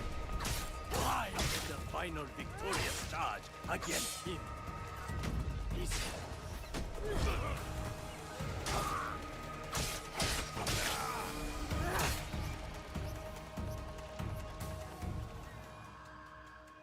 Yeah, one day they might get it right, JK, and they're gonna So much for the day that fiery happens, they're determination gonna of all the be like, see, we ambitious." told you, we told you, we Enjoy told you this it was moment. coming, we told you it was coming. one day, you too will know the taste of dust. Where is the box? Stop wasting my time. Let me get on with dying. I don't believe it's real, Kristen James. I don't believe it's real. I don't think the Oblivion I remake remember is that real. sound. You're here too. I never The believe core of rumors until a Matsunaga company comes out and Hisahide's says that it's troublesome true. son. Especially not a multi-billion-dollar company He that does their beckons own. me Like, who did the to Skyrim the next Anniversary life. Edition? A third-party company? No. Bethesda does all that stuff in-house. I don't believe for a minute that they contracted a third party to work on a remake.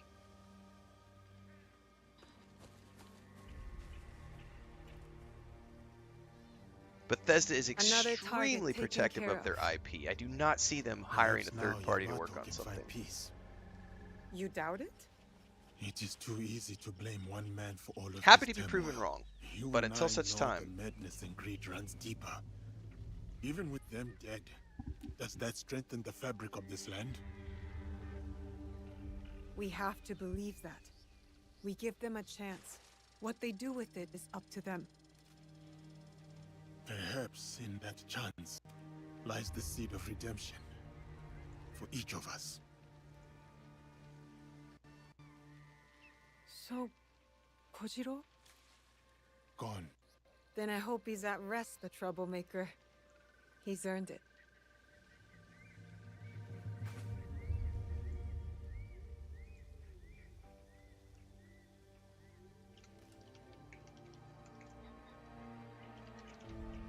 This tea bowl feels sturdy. The potter made it with great care.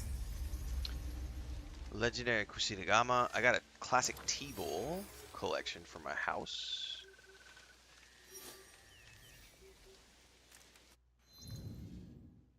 And I have a whole bunch of points to spend.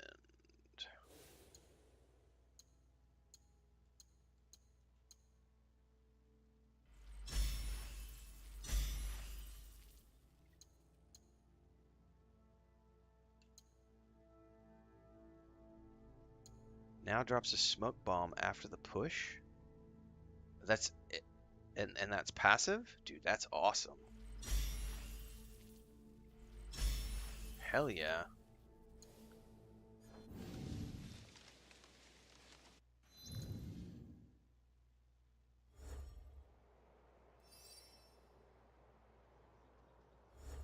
Okay. That whole tree should be done now.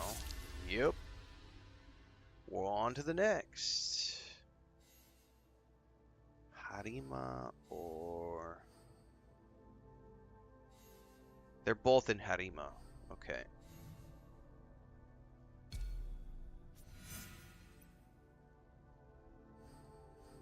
Which do I already have 3 clues to? This one. That's where we're going next. Harima, south of the Warfields. Harima's over here.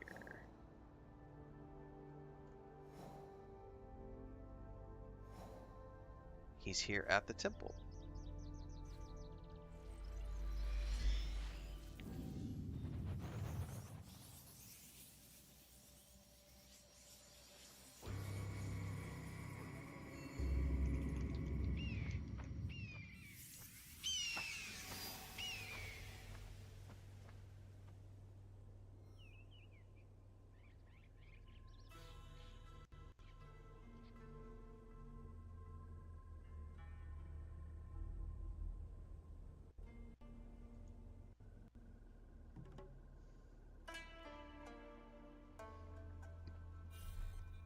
Hang on, I'm checking Discord real quick, guys.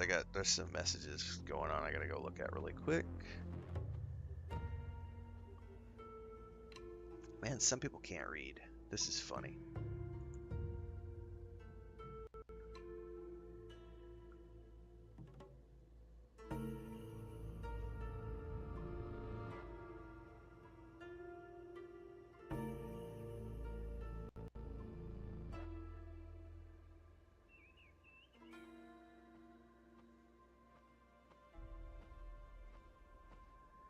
Okay. Somebody being silly and not understanding the rules of an NDA. Not my problem. This place is hostile. Best to go unnoticed.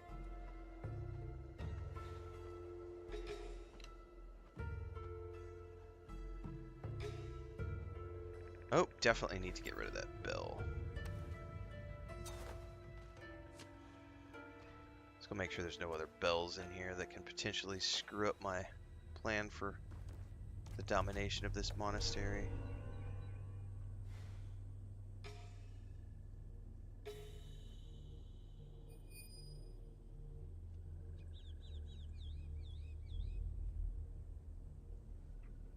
That is a bell over there, but it's on the other side.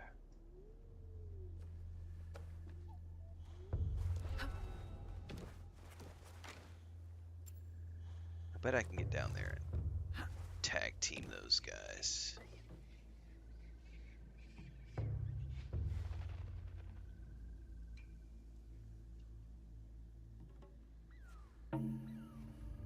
Oop, there's somebody inside of there.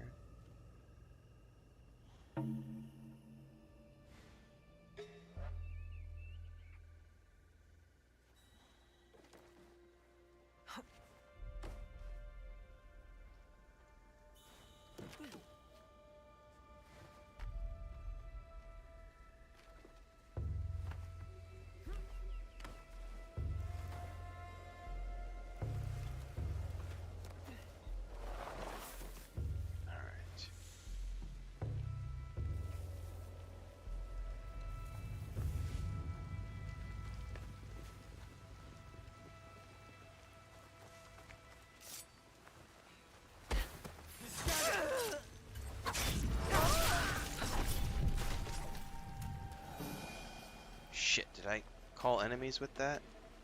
So many dead. Senseless. I was not using the Tonto, so that wasn't an assassination. Shit. I think I'm in the clear.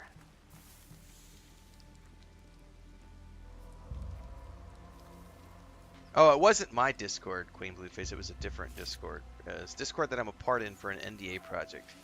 And somebody was like, "Could I stream tomorrow?"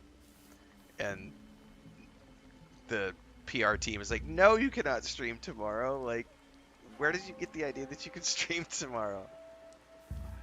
Some people don't pay attention. It's yeah. NDAs are tricky. Especially when you've got people whose don't pay attention and don't bother reading things, and they get all excited because it's their first time being in an NDA project, and they're all Twitter-pated and like, oh my god, I got to be in this special secret project, and they get super excited and they don't pay attention to the rules, and it's kind of like premature.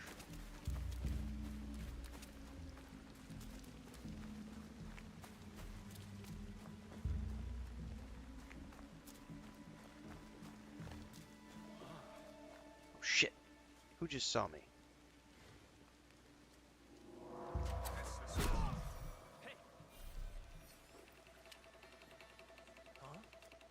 The ox butchered those men.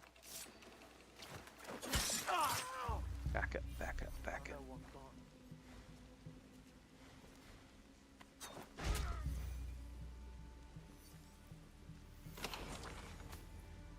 And links to my Discord, by the way, are down below in the YouTube description. So anybody who wants to join my Discord, you can go down below. It's not a ton of chat that happens in there. It's mostly me sharing links to my stuff, and then there's the Homestead channel and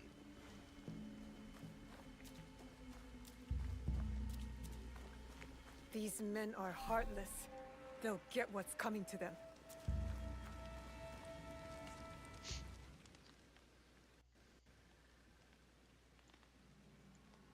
You are the abbot? Yes, the ox has ordered his men to bring us back here. I tried to escape, but they caught me. I'm going to kill the ox. When will he show? Rest of the Besho. He'll be here soon to address my brothers and sisters. Then that will be my moment to strike. No, please, you must help my people. And Nakamura Tadashi, the man who tried to protect us. I will wait for the ox. But you must go. It is not safe here. Yes, when you are ready, you will see him.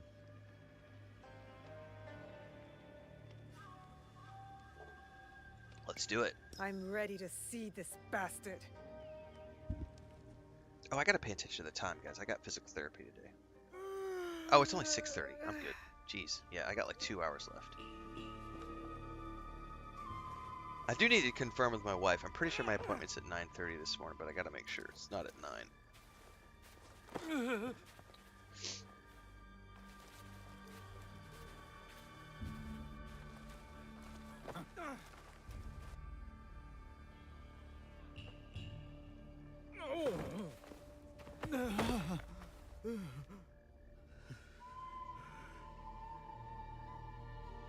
Who ordered my arrest, along with these poor monks, and forced them to return? They left Tanjo-san for a reason. We all did.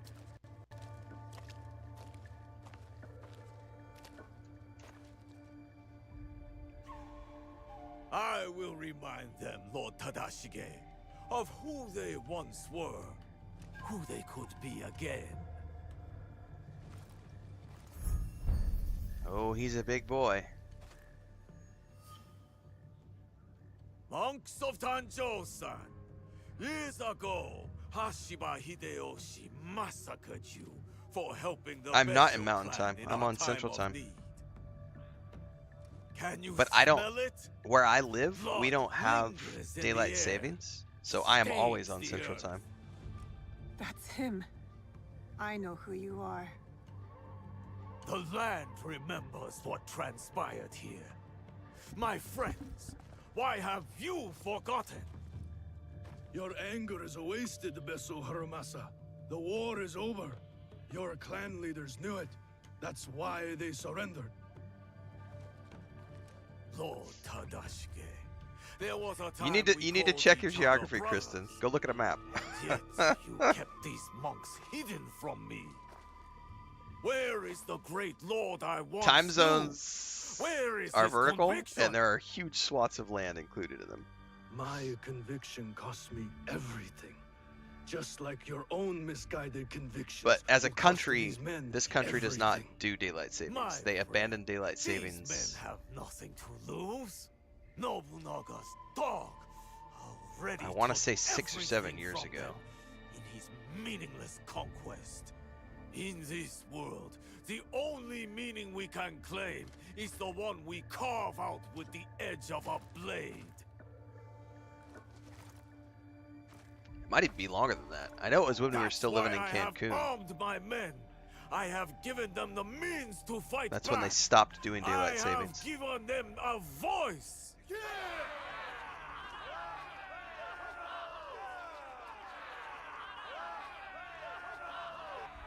Too many of them.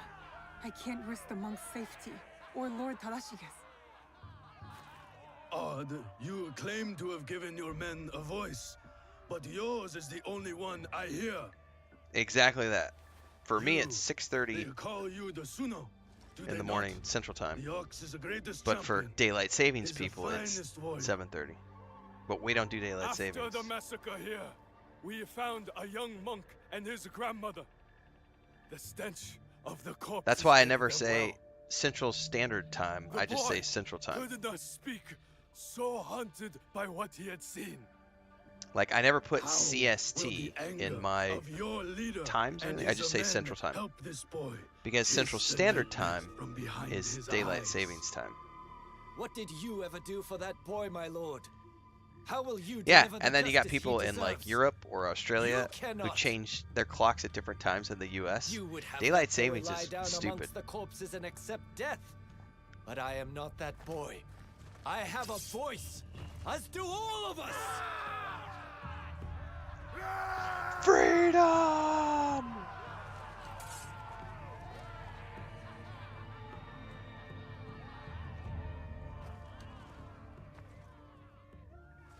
My friend, in the name of the hardships we endure together, I give you a choice. The same I now offer the monks of Tanjo-san. Those of you who would join me, I welcome you with open arms. Miki Castle is yours once again. There, you will be reborn. But those of you who would turn your back on dignity and justice, my men will accelerate the grim path you have chosen. Choose wisely. We definitely got to take care of that big boy.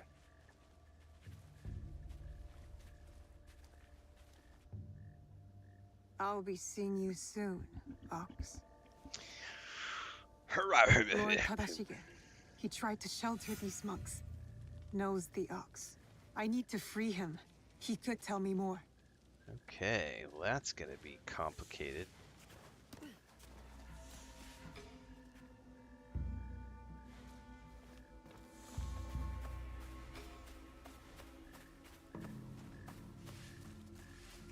Well, before I attempt the rescue mission, my 3 cups of coffee say that I must away.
the obstacle course thing, yeah, I got hit. It's mostly healed now. I don't think it's even still visible. Right there. It was pretty gnarly when it happened. I showed it off on stream. I've got Frodo and I were in. I was taking a nap and I was playing with Frodo. He was on the bed next to me, and he was getting a little hyper. And then his brother like jumped up into the window on the other side of the room and scared him, and he jumped from the bed on top of me and then off the bed. And so his back claws went on my nipple and my chest, and then here on my shoulder. Those were the back claws. And then his front claws went on the side of my neck and in my beard. And when he jumped so hard that his back claws like dug in. I've got like 6 scratch marks across here. They're mostly healed now. It was about 2 weeks ago maybe. But then this was just red marks. It didn't actually open anything. But when it did this, it went across my cheek and across my... I thought he ripped my lip open. Like, I thought I legit jumped out of bed and had the shakes and like ran to the bathroom and was like in the mirror going, did he just rip my lip off? Because I mean, it hurt. Like, it was like full on, like, I thought he, like, this hurt really bad, but the face thing was like, I could have lost an eye. Did he rip my lip off? Like, I was full on in panic mode. And thankfully it was just the chest and the nipple. But I mean, he got me, and it was just because he was playing with me, and we were like, you know, under the sheets, hand under the sheets, oh, you good boy, you know. And then his brother jumped up in the window, and he was already sort of in a heightened play mode, and he just freaked out and like jumped to run, and he just jumped off of me to launch himself off the bed. And those are the little times when you're like, you got to realize, man, cat claws are dangerous.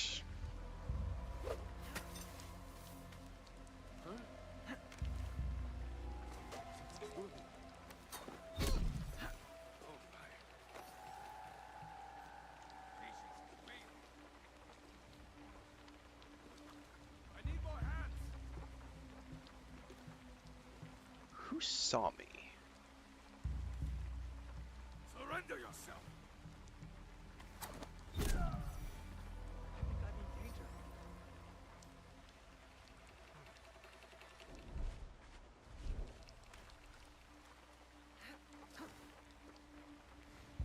Shit.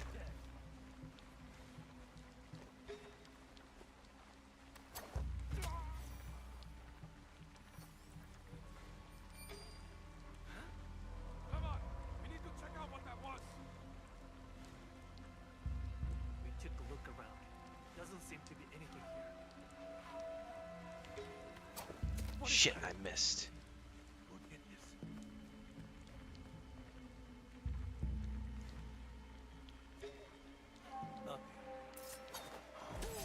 Fuck.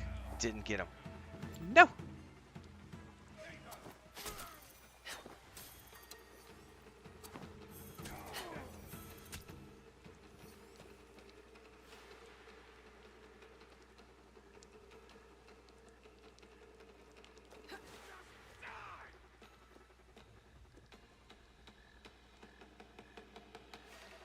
Come out and fight.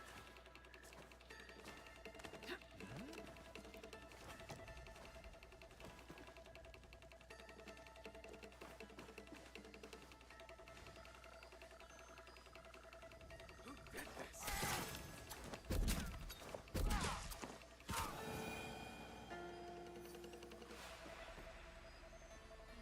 Might as well grab this.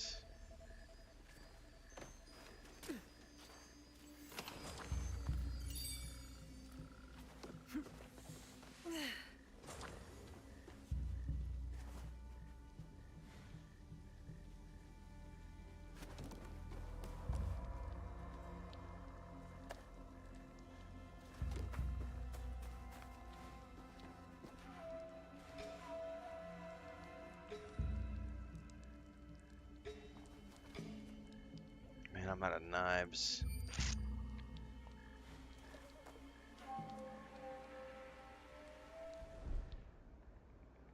No toolboxes. That might be. I forget what those are. I think there's a ration box. Yep.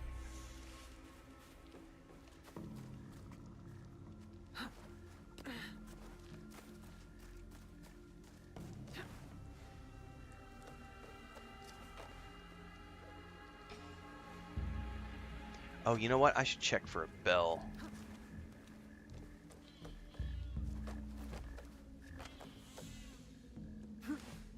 Right over there. That might be far enough away I don't have to worry about it. There's no way I'm hitting it from here, though.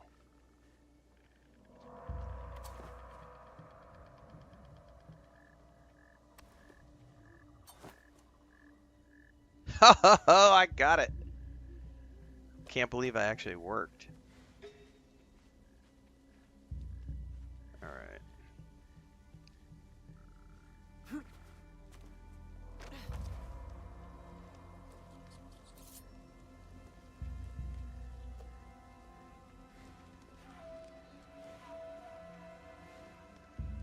I would love to double assassinate those guys, but there's no way it's gonna happen.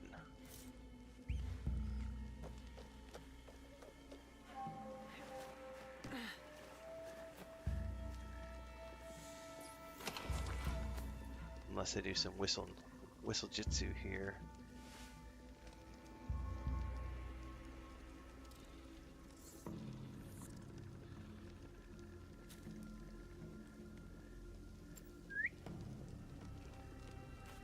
What's making that sound?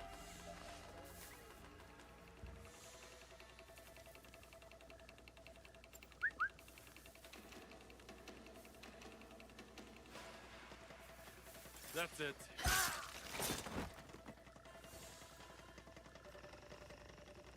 I gotta get that archer.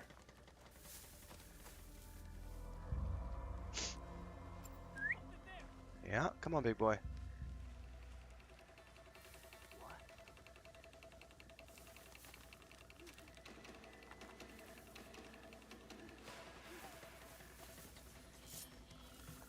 Another one gone. Ah, damn it. Alright, I should be able to double assassinate these guys now.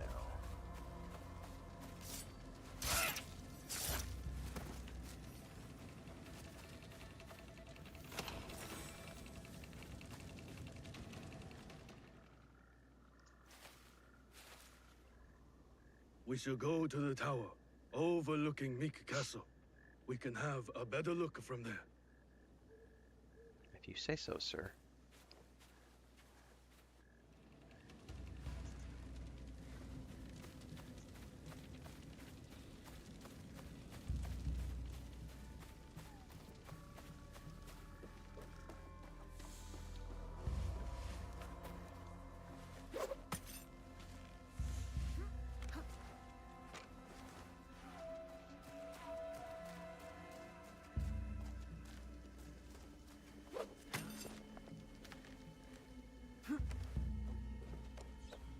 Pretty sure I cleared this whole courtyard.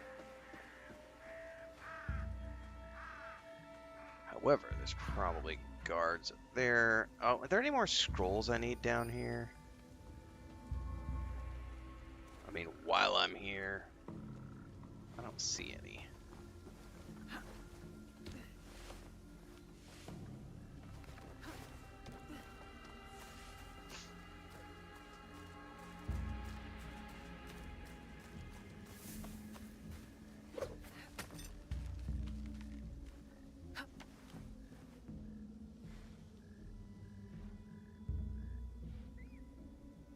There's definitely a scroll up in there.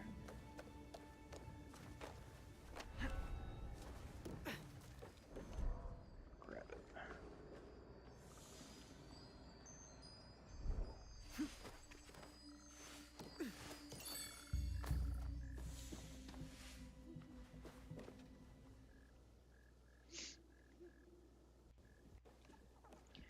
It's a cat's world.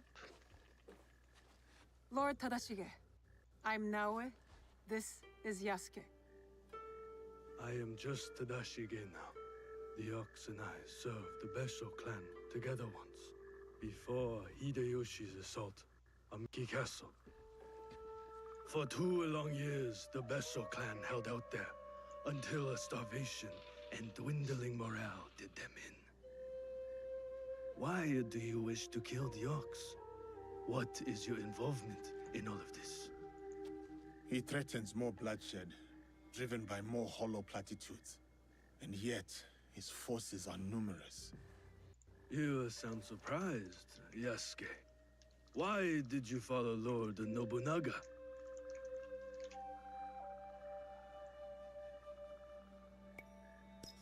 Lord Nobunaga empowered me to walk my own path. In doing so, I entrusted him with my loyalty. Then you understand what we are dealing with. I suppose you're right, sir. To a degree. But we don't consider those who fight against their will to be our enemy. What the coercion do you speak of? A lord's orders? One's responsibility to clan and family? When one is mired in war, to choose freedom from obligation is mere cowardice. And to choose freedom is to choose death. It is what the Ox believes, what he passes on to his recruits. When Nobunaga marched his forces into Iga, it wasn't simply to kill my people. He tried to kill an idea. An idea that a loose handful of villagers and mere Jizamurai could stand up to him. You are saying that it is not enough to kill the Ox, that we must crush his movement as well. And who are you in this scenario, Naoe? You will do as Nobunaga did? Follow in his footsteps?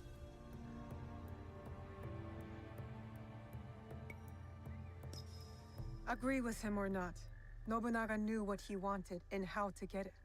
That dedication served him well. So then, you will kill the Ox? Will, sir. Anything you can tell us about the Ox will be helpful. My warrior's instincts have faded.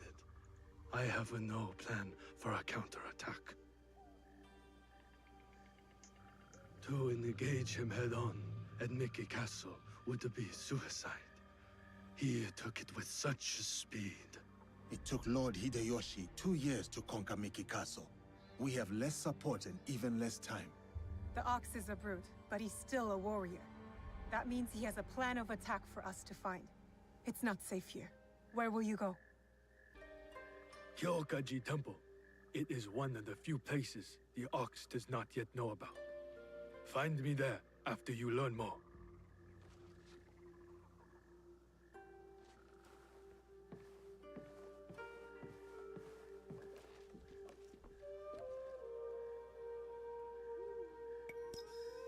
Chasing leads on a giant warrior who calls himself the Ox. Our spies will think we're going easy on them. I will tell them.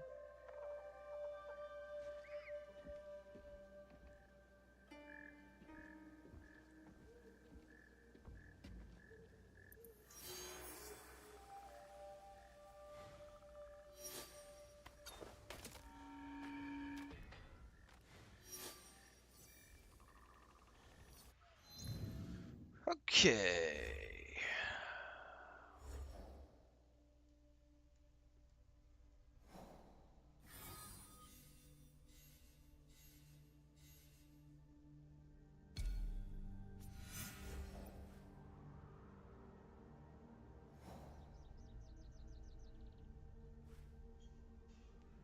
Northwest of the Warfields. It's got to be this place right here.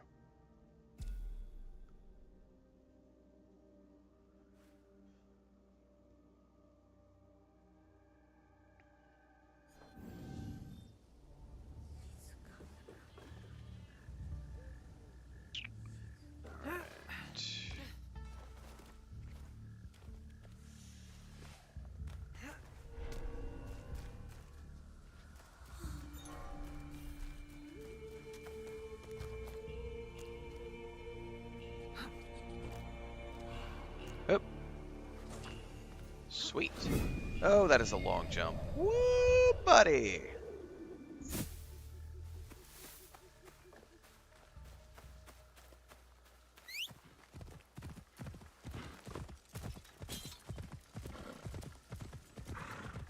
Yeah, cats have their own schedule, their own demands.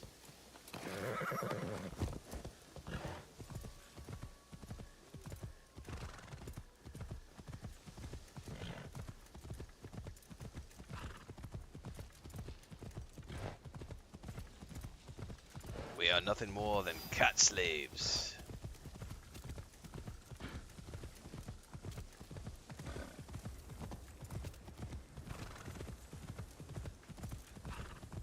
Why are you here?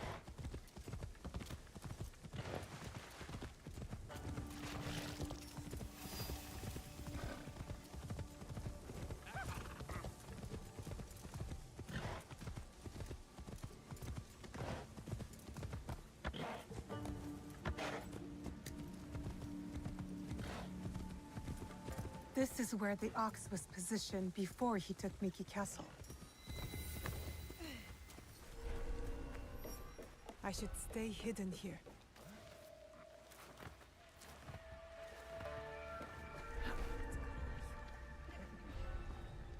I may not be able to find a way in outside of the main gates. It's gonna slide me down.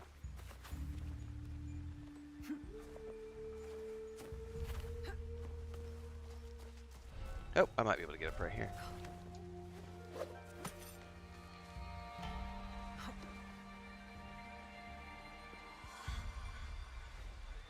Okay. We are looking for clues.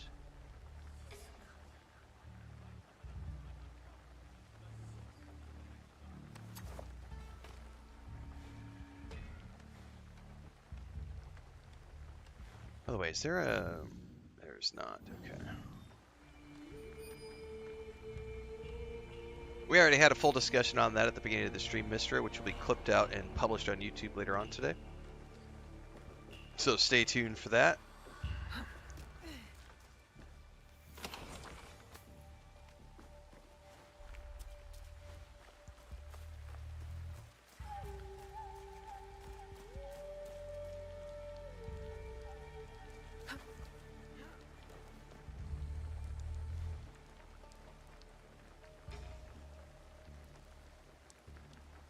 Alright, whatever I'm looking for must be way up there in the big house.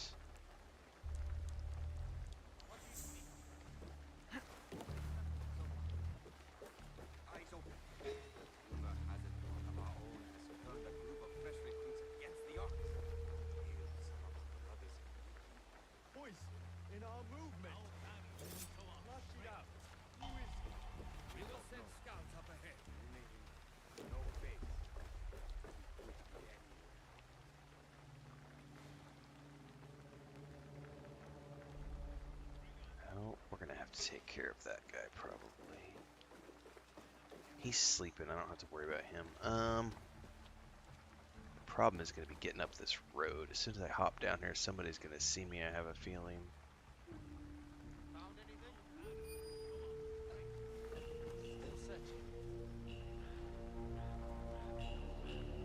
Screw it. Let's go.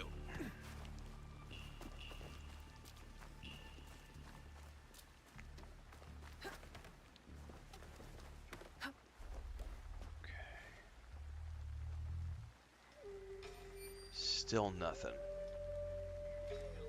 Definitely got to keep going up.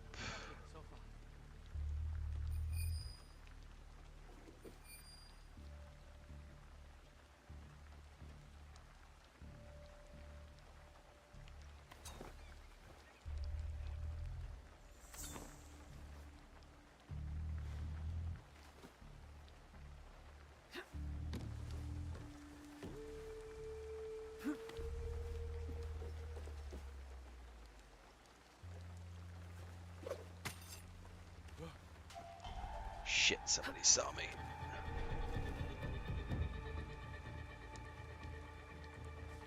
What do you think? Nothing. Still searching. Oh, it's all sorts of stuff up there in the castle. Who's enough?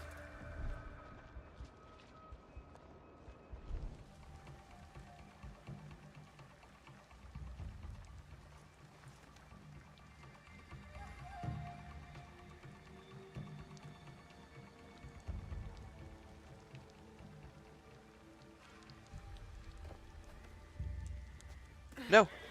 Stop, stop, stop, stop, stop. No. Nothing so far. Somebody fracking saw me. Not good.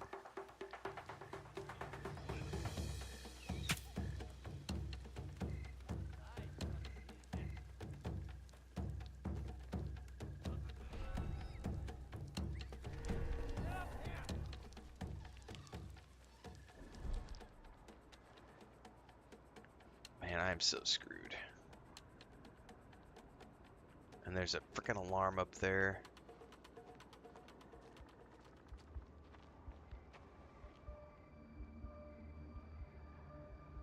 I need to hop up, throw that guy down with a knife, and then assassinate that guy. This is gonna be tricky, man. No, no! God damn it. Jump up.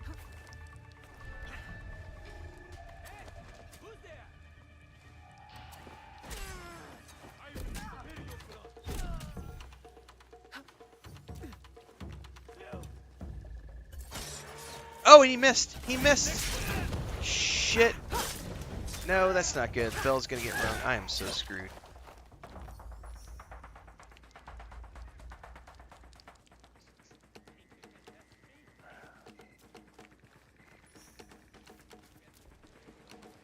Get inside, get inside, get inside. We might be okay, we might be okay. I missed the assassination attempt because I was too far away.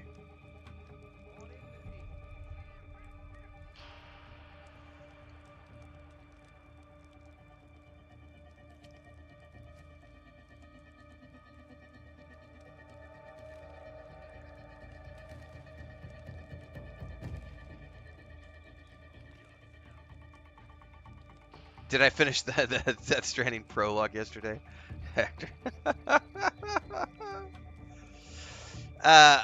There's so much chat going on right now. Somebody dropped a comment earlier about how they wished games would just release with the full game on a disc instead of having you download stuff. That's unrealistic in today's day and age.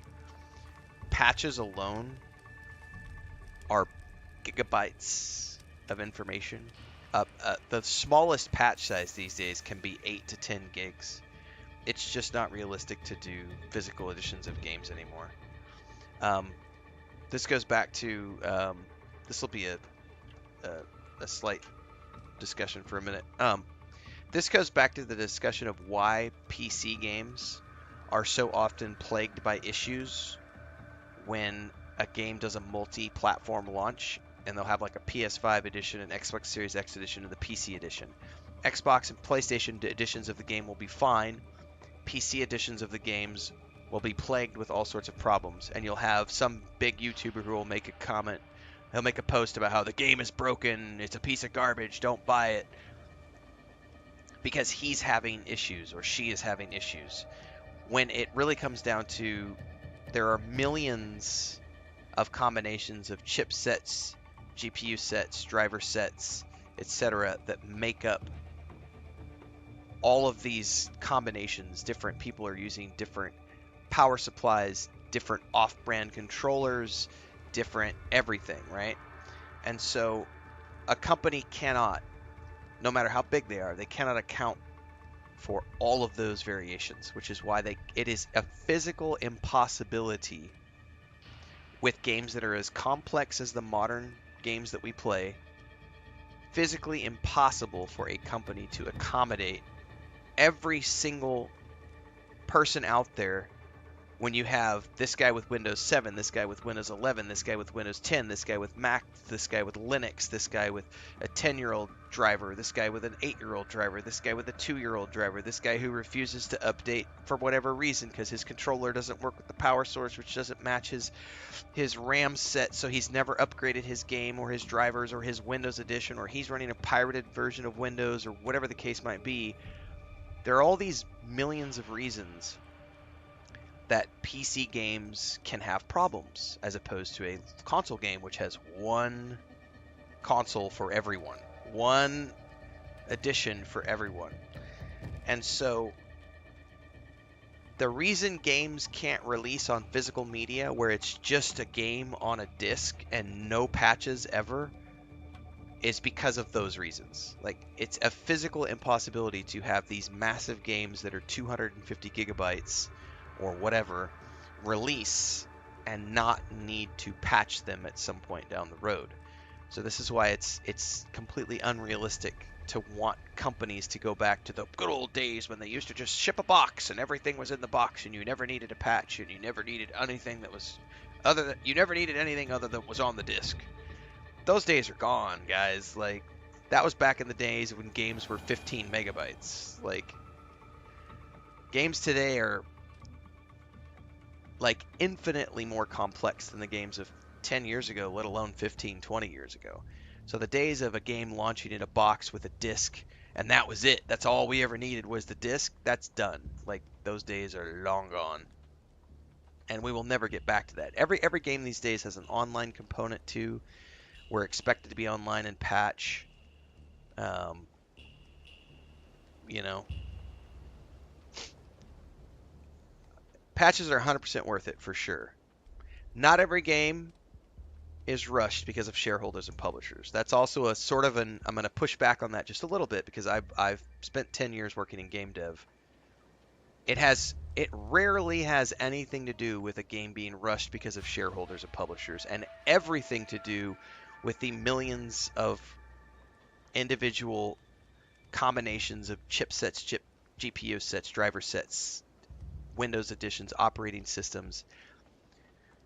That's an impossibility. We've talked about this before in other videos where Baldur's Gate 3 spent 3 years in early access. 3 years in early access with millions of players playtesting that early access edition.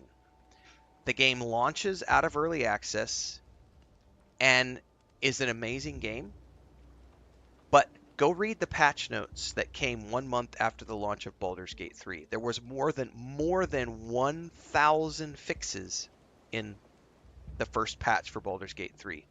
And they then proceeded to fix thousands of additional bugs through the subsequent patches. Why were there 1,000 bugs that needed to be fixed after 3 years of early access and millions of players testing your product?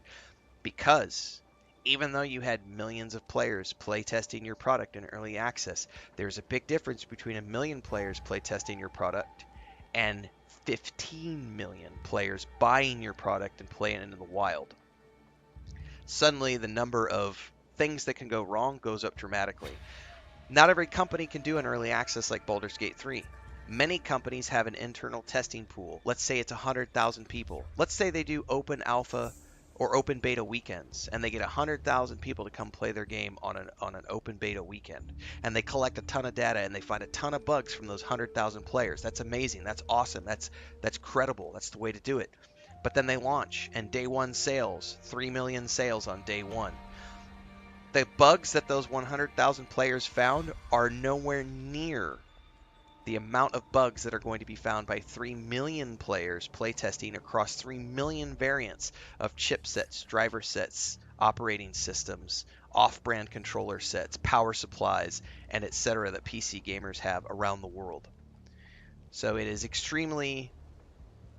It's very easy to say it's the fault of the shareholders and publishers that games get rushed to launch and then they have bugs when they're out. That's just not true in 90% of cases. Are there cases when shareholders and publishers want to push a product out because they need to start making money? Absolutely. But this is why I say a lot of people who make those statements have never worked in game development, is because I can tell you there is a point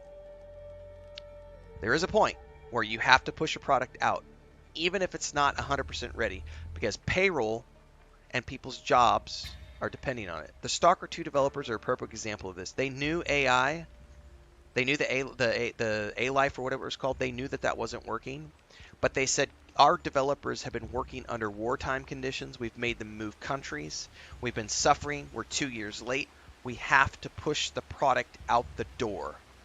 Because we literally cannot afford to push it again. We cannot afford to push the launch again. We have got to get a product out the door. We have to make payroll. We need to get these people's salaries paid. We need to push the product, even though it will have bugs at launch.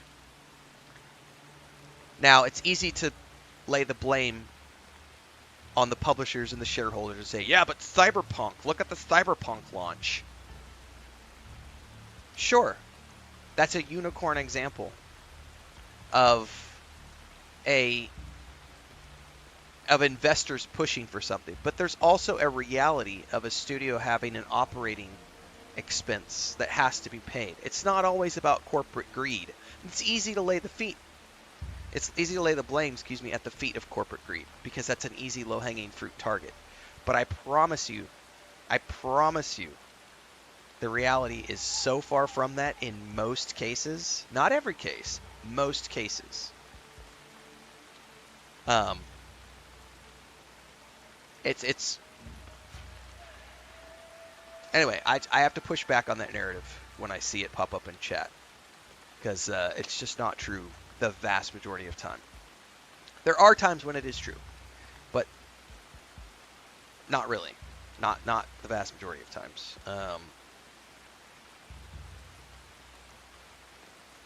The reality is that games are big, games are complex. Right, JK. If you try to be perfect, you're never going to release a perfect product, ever. It's not possible. You could get a product really, really good, but I guarantee you, even if you have a game that's really polished, you're still going to have some guy out there who's running Windows 7 because he refuses to update, and he's running an off-brand $10 controller that he got from eBay or something, and he's going to load your game, and he's not going to be able to run it, and he's going to have issues, and he's going to yell about it and scream about it and call your game a buggy hot mess. And then his 20 friends who also run off-brand controllers and weird chipsets, and and then you've got the one guy with a 5090 who's like, this game should run like butter silk on my computer, and I've got choppy frame rates, and this game sucks. Why didn't the developers take the time to polish it? Rah! Who knows what power supply he's running, or what combination of drivers and things that he's got, which is making his game not run even when it should run.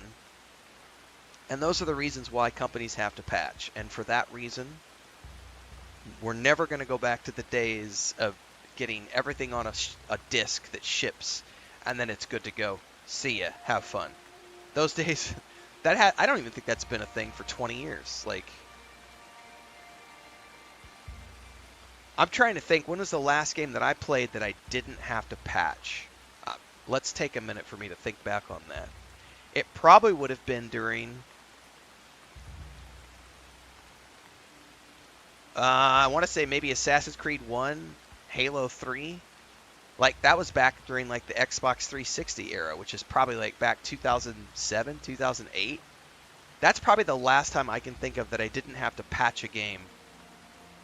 That's 25 years ago, right?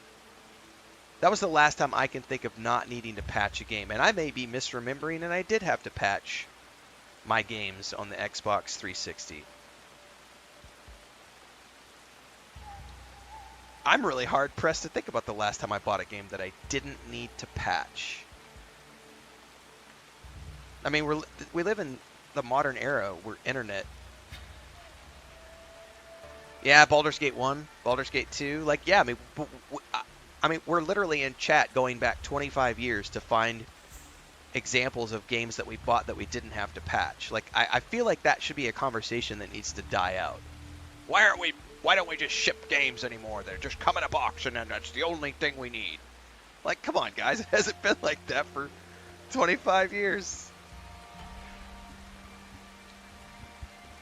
I'm assuming everybody, those people want to go back to Nokia, like brick Nokia phones too, that didn't have a touch screen. I'm exaggerating for the sake of entertainment this morning, everybody.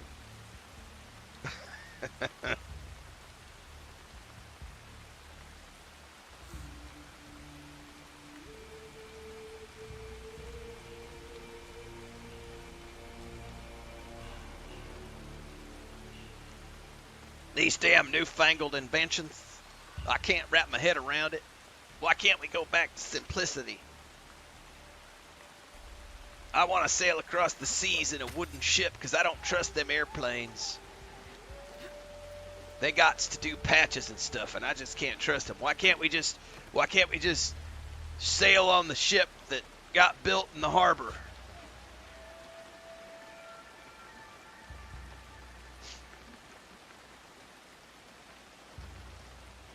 Things were better back when I was 10 years old.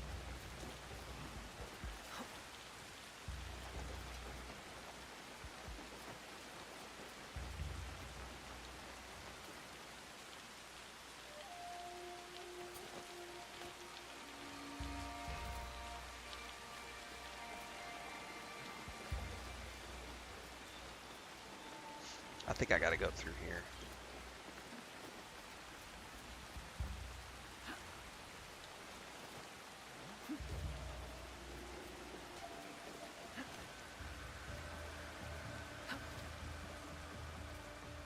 No, get down. What are you doing? I got seen. Shit.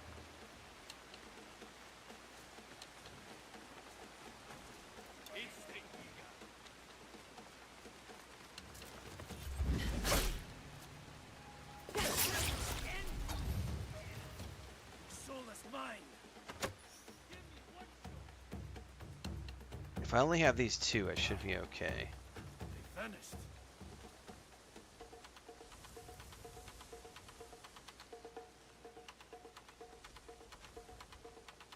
Research now.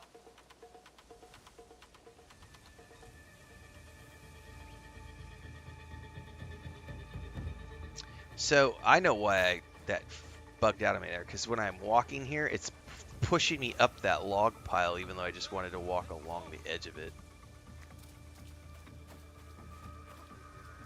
Alright, I'm good.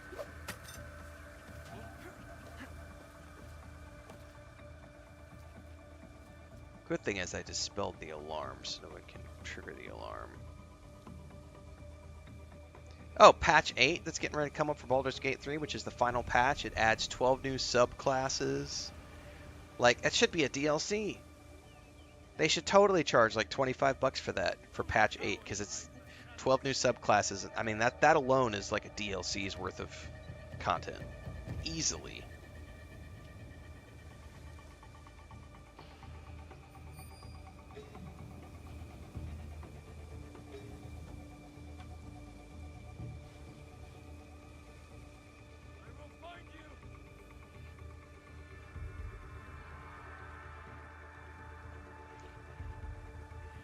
Got a video coming on that later today, Nicholas. There's a video coming out. We already had that discussion at the very beginning of the stream about 3 hours ago. We were talking about that.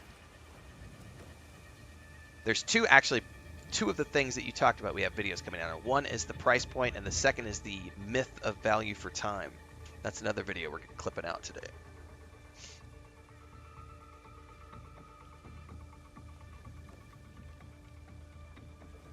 That's why you gotta get here early, man.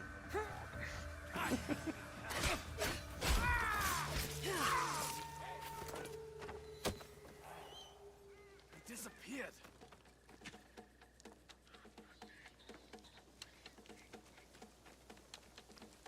This guy's got a key. Eyes open. God, this camera angle is fucked.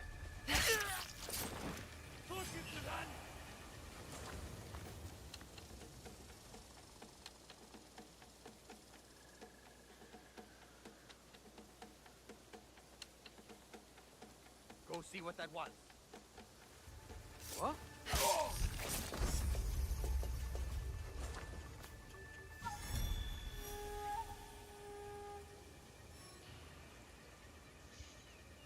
Is the key guy the only one left? Oh, we're good. Let's go.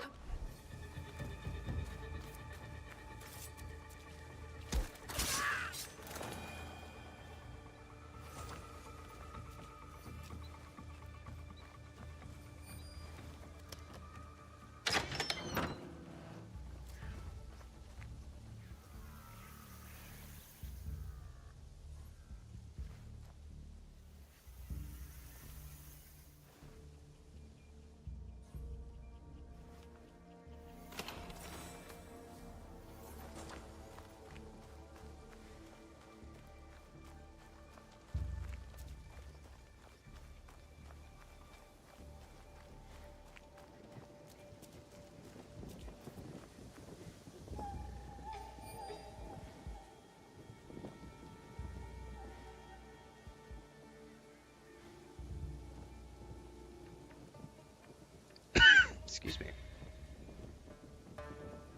What's up, Deeks?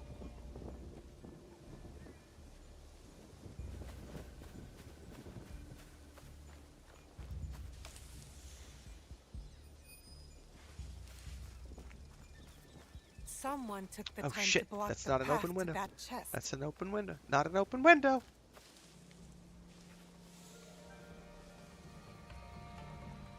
Alright, time for some whistle jitsu. I'm hearing something.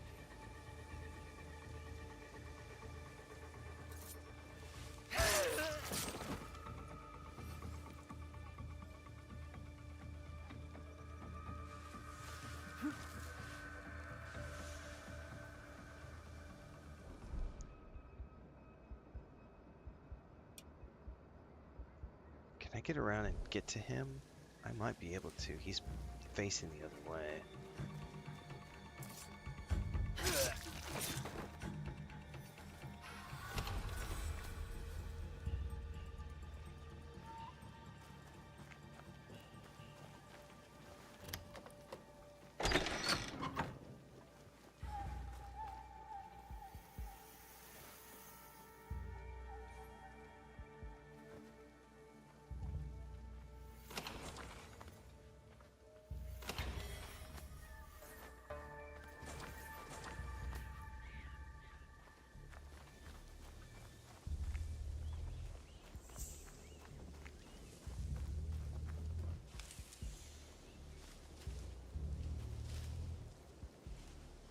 So not everybody in the Ox's army is sold on the cause. A conscript who tried to lead an uprising before he escaped Miki. They don't know who he is yet. I better find out before they do.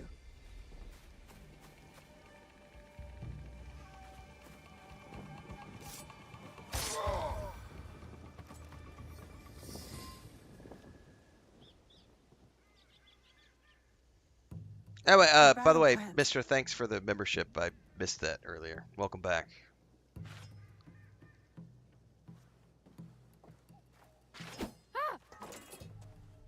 You're just a child. He's still gonna rat you out, kid. I'm so sorry. Please, I was supposed to stand watch if anything. I saw you and I panicked. I'm sorry. If you take that map, though, I'll be punished.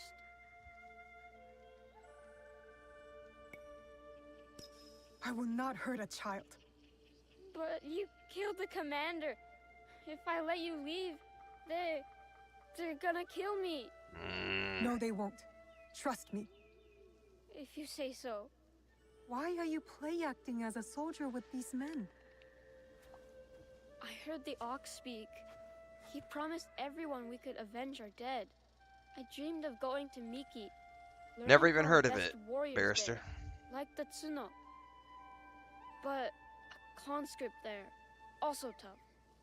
He turned a lot of the others against the Ox, killed some of our men, then escaped. A conscript? What's his name? I'm sorry, none of us know. I thought I could find out if he came here.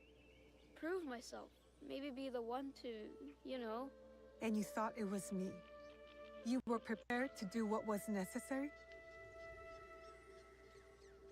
Head to Kyokaiji Temple to the north. Ask for Nakamura Tadashi. You will be welcome there. Please promise me you'll go.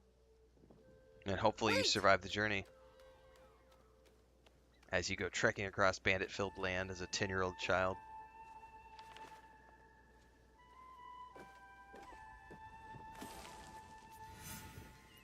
Alright. I need to set an alarm, guys, or I will forget.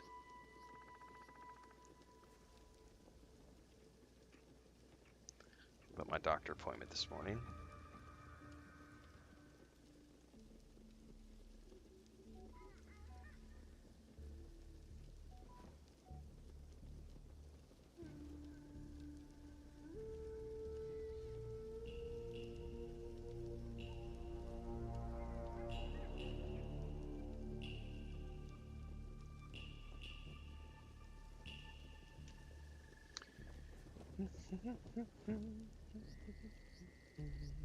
Alright, we gotta get out of here now so we can go meet our dude.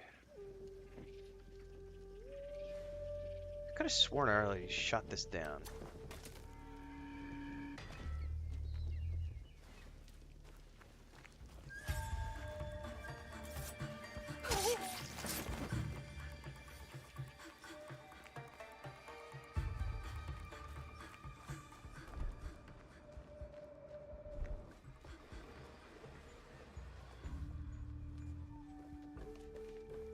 I bet that's this chest I can't get unless the Daimon with all the epic dudes are dead.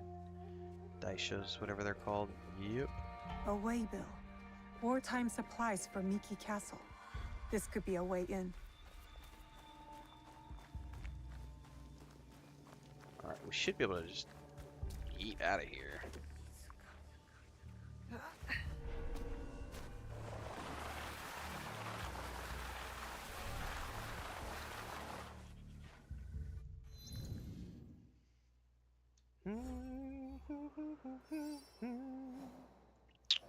Oh, we don't have to go too far from here. Okay.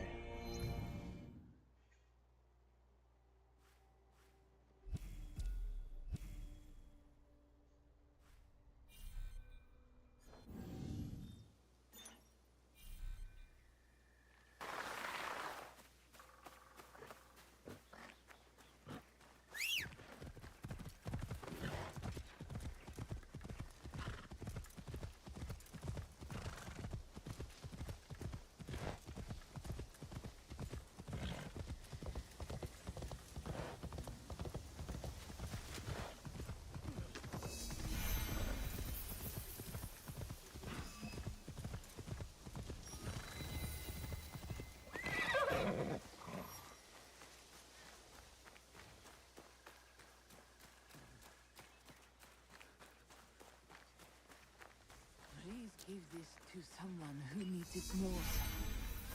I am too weak. Which is why you must eat. You have to stay strong.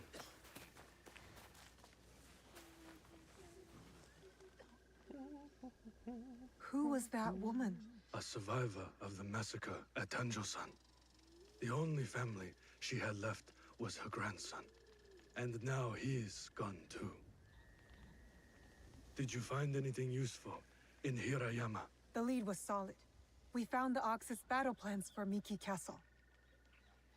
Hirayama was once Hideyoshi's base of operations. It makes sense the Ox would have repurposed the camp. Some of the Ox's soldiers run young.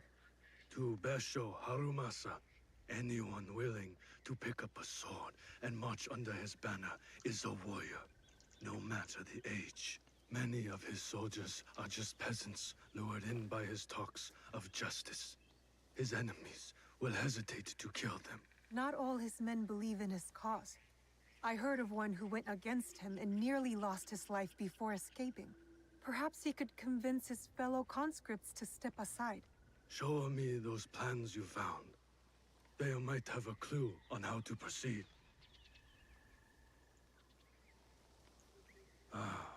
Miki Castle is nearly impregnable. Nothing goes in or out without Harumasa's permission. What about his supplies? Surely he doesn't know the exact details of every shipment that gets delivered to the castle. A man called Hiromichi oversees this. He has no loyalty to the Ox, to anyone but his own wealth, really. Can Hiromichi be trusted? No, he cannot. But we are short of options. You will need to strike down the Ox where he stands. Disarm the Ox, then slip a knife past his guard. There you go, That's how we Deeks. kill him That's the and way to his look at it, movement. man. When you are That's the ready, way to look at it. seek me out at my safe house in Miki Castle town. We will plan the final assault from there. The decoration is hard to miss. My way of hiding in plain view of the Ox's men. It's gonna be great motivation to finish the backlog. What it's gonna do too is it's gonna drive more people to places like Xbox. Xbox's ecosystem is just gonna grow even bigger because of Nintendo's announcement. People are gonna go 80, 90 bucks. No, we can go buy a Game Pass subscription for 20 bucks and get cloud gaming. I don't even need to own a console. I can play my games from Steam on my Xbox. Like, What am I doing? You know, like budget, value friendly gamers. Oh wow. Oh wow. This is because of our conversation yesterday, isn't it? About the Irish breakfasts. Thank you. I got like an Irish breakfast this morning, everybody. So, um, it's not like they're not beans, but refried beans, chunk of cheese, 2 fried eggs, 2 sausage links, fried tomato. That smells amazing. And tortillas, which is a little bit different than the toast. No, that's fine. Thank you. Please, thank you. So we are now going to be sidetracked for a couple of minutes here while I eat my breakfast.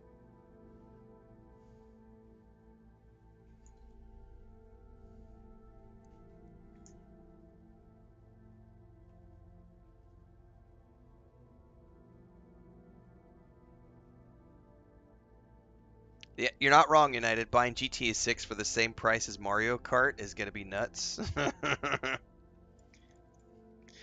Yeah, we had a great discussion earlier, guys. Not to take away from what we're talking about right now, but I would urge everybody, because as soon as I finish my stream this morning, because I do have to go to physical therapy today, so I will not be doing a 6-hour stream this morning. Thank you, Chris. So when I go to the doctor, we recorded 2 clips this morning.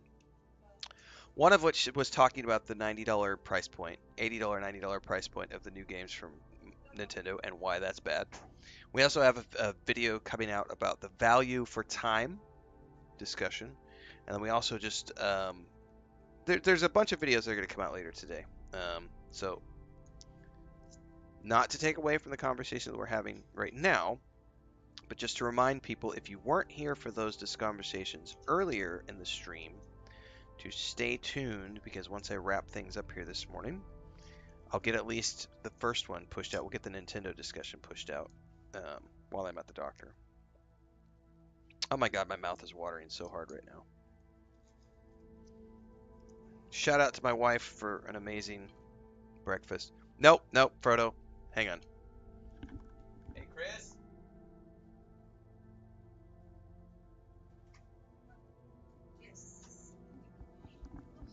Sorry guys, I had to holler for Chris because her cat snuck in and she didn't see him, and he was just coming over to steal Daddy's food, and I can't handle him right now because I got this on my lap. Ah, that was funny. He was like, "Ooh, mommy put food in here with Daddy. Let's go eat."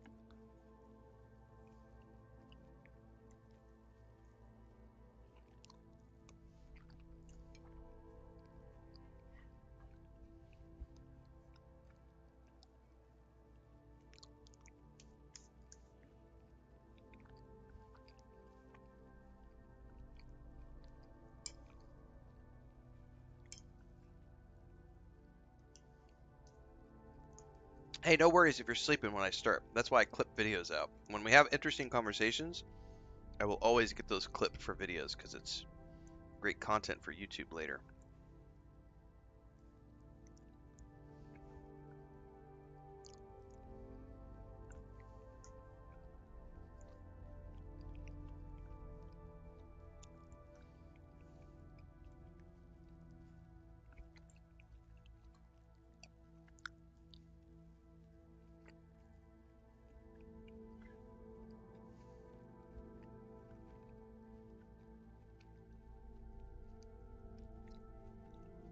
Correct. Production quality has a lot more to do with things beyond just, is the game bug-free at launch? That's part of the other discussion we were having this morning, like 30 minutes ago. That was the whole why games don't release on physical hardware anymore. Like why don't we just get a disc edition and that's it? Because it's impossible for game devs to polish. It's impossible. They need time.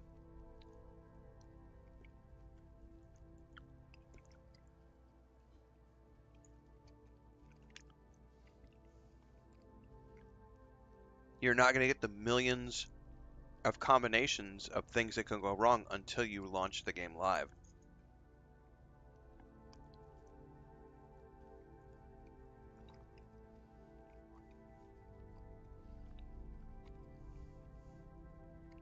Surely they're capable of polishing a disc.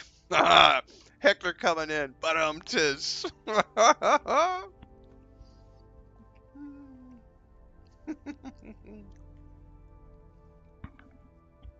That was good. That was good. Polish the disc. Guys, it's a polished game. It was extremely polished at launch. Oh, that's fucking brilliant.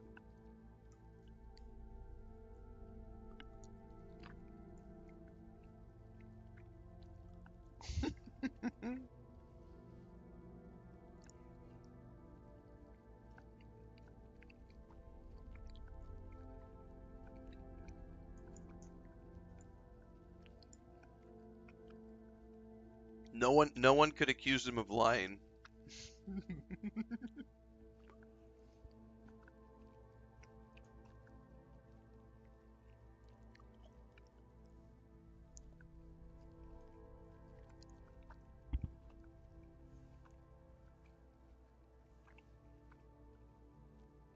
Yes, what Mistra is saying. So Bit Barrister says, I feel like many Nintendo developed games don't require many patches, if at all. I feel like several Switch first-party games I own are still version 1.0. And Mistress said, that's because they don't have the same production quality as CD Projekt Red. Yes, there's a big difference between something developed for the Switch versus something developed for, say, the PlayStation 5 or a PC with a 5090 in it. There are technological issues at play. There's motion capture, there's physics, there's rendering, shader rendering, lighting rendering. Like, there's no doubt that Mario Kart is going to be an exceptionally polished game upon launch. But there is a massive difference between the production value and the production quality of Mario Kart and Cyberpunk 2077. So of course it's much easier to get a polished version of Mario Kart out the door because it's infinitely less complicated in terms of programming and graphics, excuse me.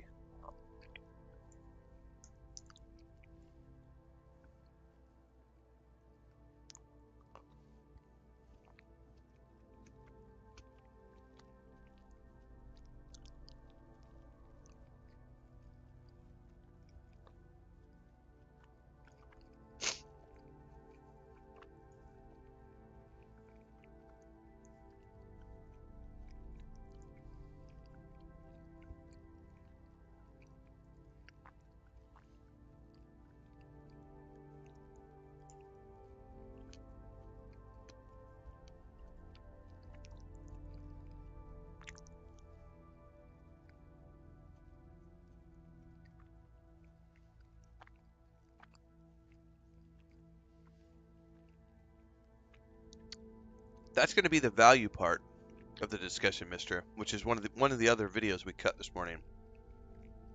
Because for some people it will be worth $80. But is it going to be worth $80 to the guy living in Argentina, where that $80 is worth more like a quarter of their salary for the whole month? Like, that's an interesting part of the conversation.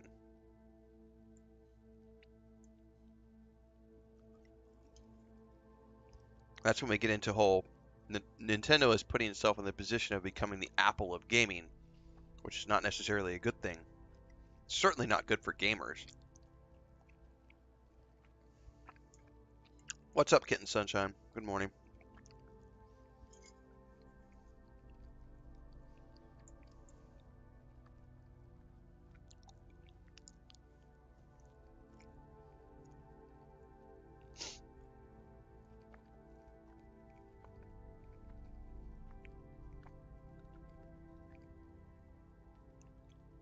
I can't remember what game it was, United, but you just said can't believe that Cyberpunk's able to run on the Switch, though. That's pretty wild.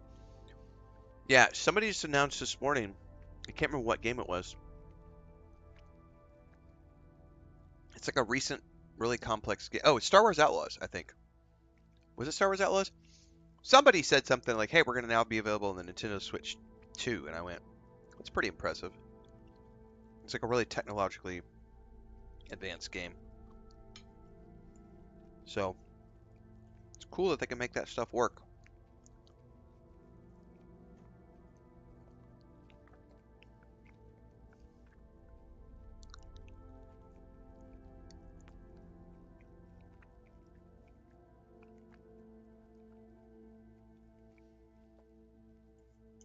Yeah, it's like the Larian Studios patches. Like, they give way more than just bug fixes in their patches.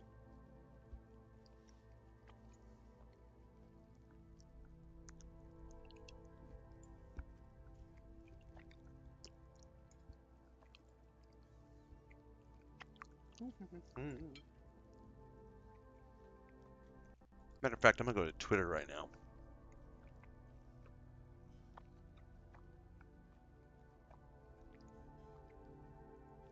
Oh, hold up. Did we just get a release date for Season 3 of Strange New Worlds?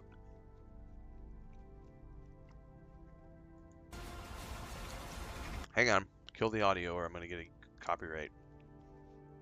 Oh, all it says is summer 2025. Still no release date. Oh, man. Sorry, Twitter X, yes.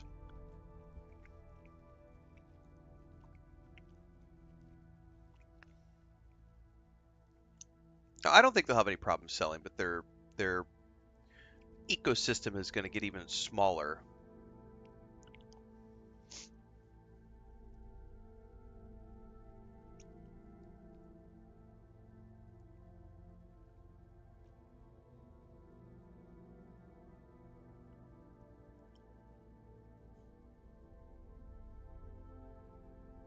Man, I can't find what it is this morning that I was looking for. I can't remember what company.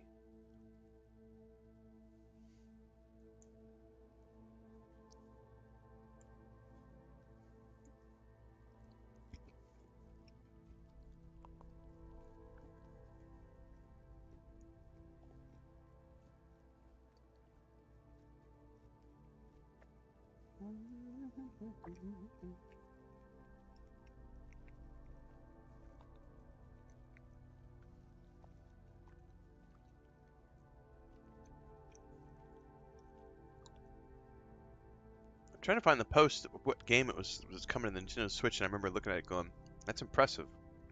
I could have sworn it was Star Wars Outlaws, but who knows? I called it Twitter for 10 years. I'm not going to stop just because somebody's the new owner.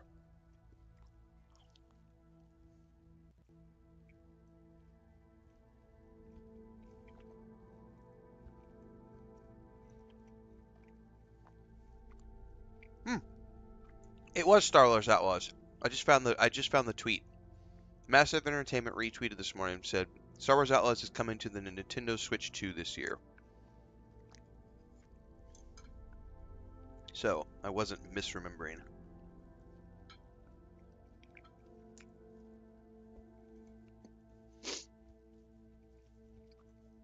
Alright.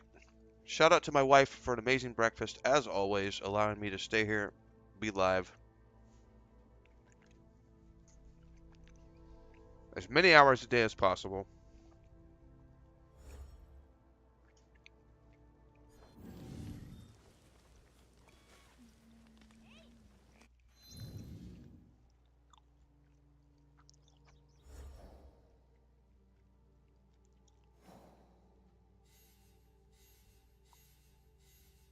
Talk to the mysterious Ronin.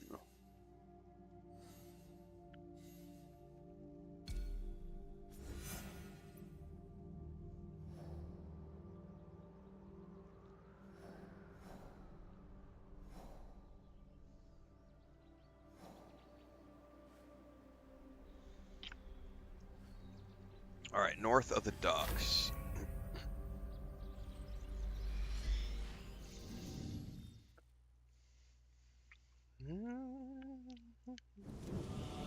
Oh, I'm gonna have to go back to the house to get my supplies since we got a season change.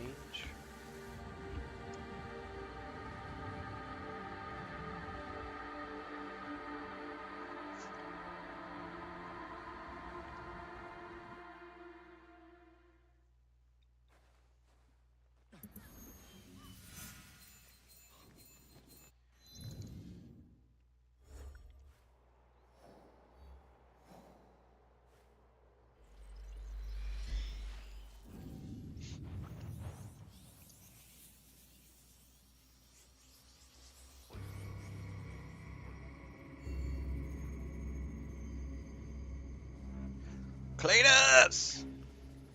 Cletus the assassin. Cletus the redneck assassin. No, it'd be Cletus the hillbilly assassin.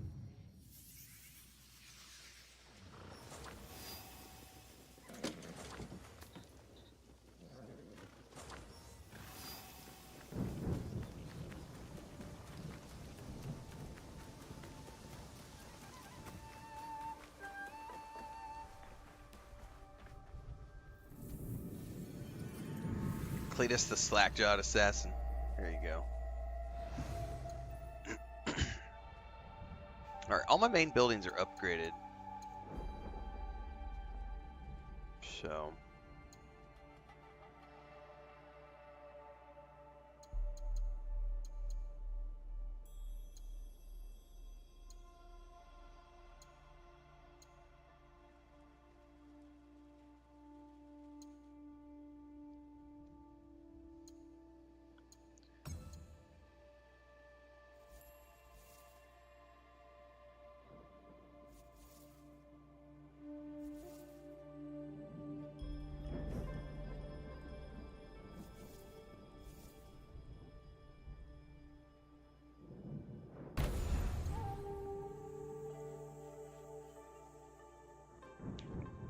Oh, that was the wrong placement. I didn't realize it had...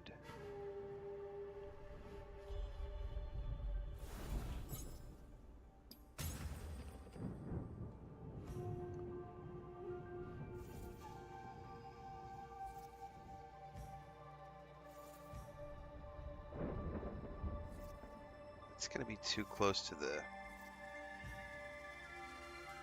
Yeah, I can't place it there. I'll have to redo the pathing.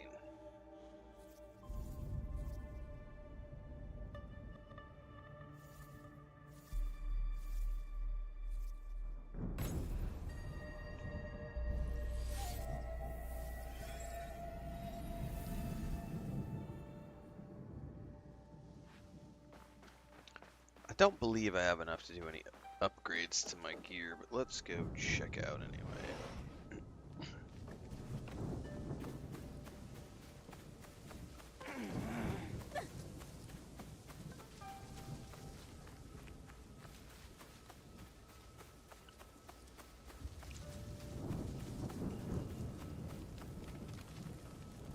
What do you need? Storm's coming in, mister.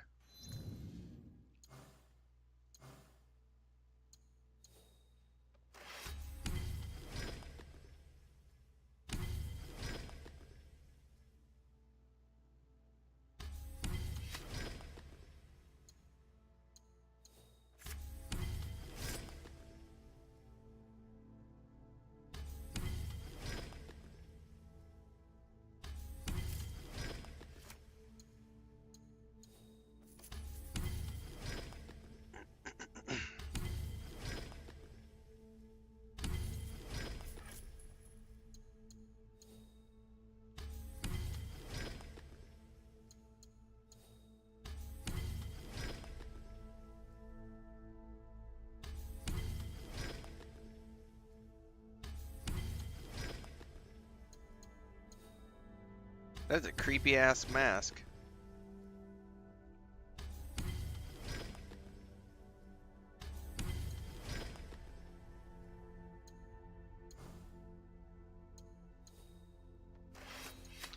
Upgrade my Tontos first for the assassination stuff.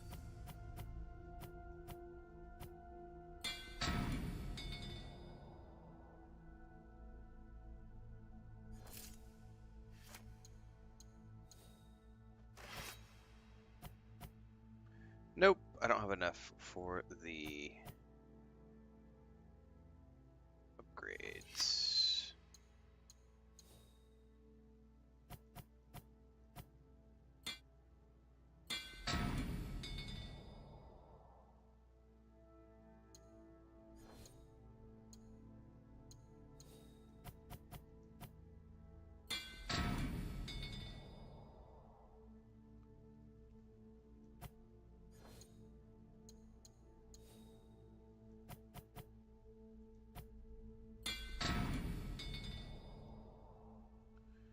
You know, one set of weapons, but not the other. Okay, how much more did I need? I needed like... I need another 100 and... like... 170-ish iron powder.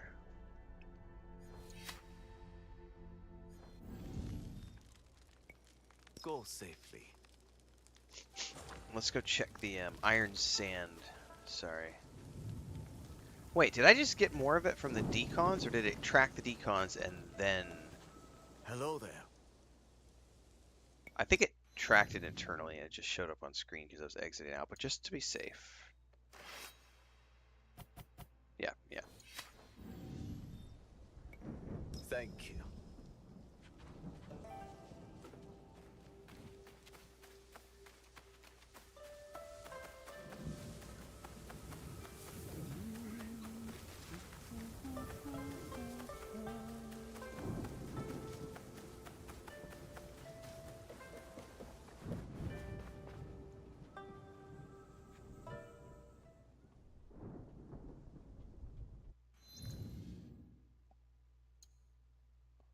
That's probably not going to be enough. We're going to do it. We're going to see.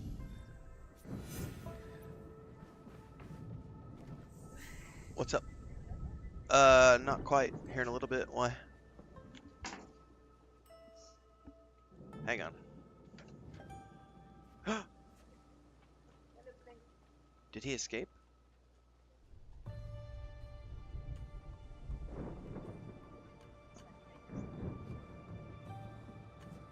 We're gonna have to clip his wings.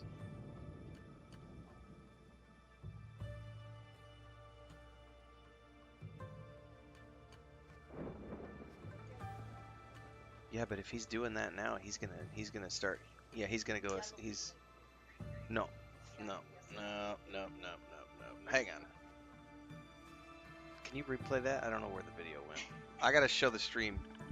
This is what she just came in here. Yeah, just show me so I can show the stream.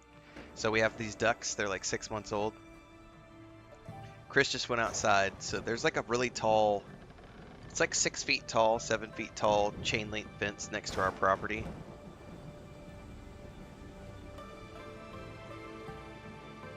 How do you make it? Okay. I don't know how you're doing this. There we go. So she just went outside and he was up on top of the chain link fence, which is bordering our church, the church next to us. And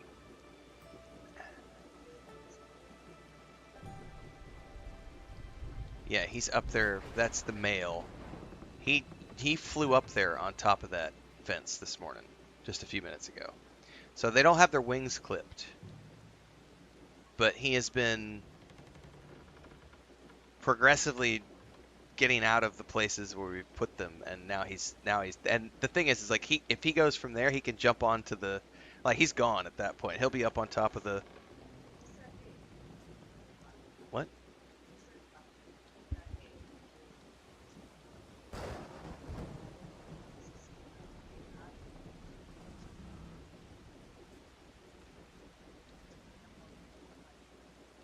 You want to say nada? We don't know anything about ducks. We've never had ducks before. So this is, she's asking, what do we do? Faith said clip his wings, is what Faith said. But I don't, neither one of it, we don't like to clip the wings of our chickens, let alone the ducks. But if he's getting out, the problem is he's going to decide. Yeah. No, y no saben cómo regresar. So if he decides to fly, he won't know how to get back.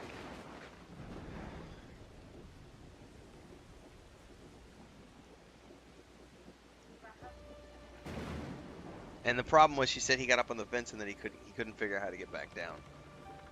That's a bit of a problem that we're gonna have to deal with today.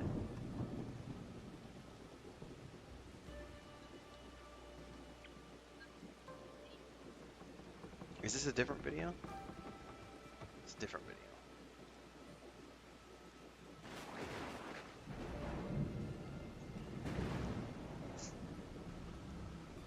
The problem is if he gets out, he won't be able to figure out how to get back home. So this is a different angle. Oh wait, just hang on. There he is.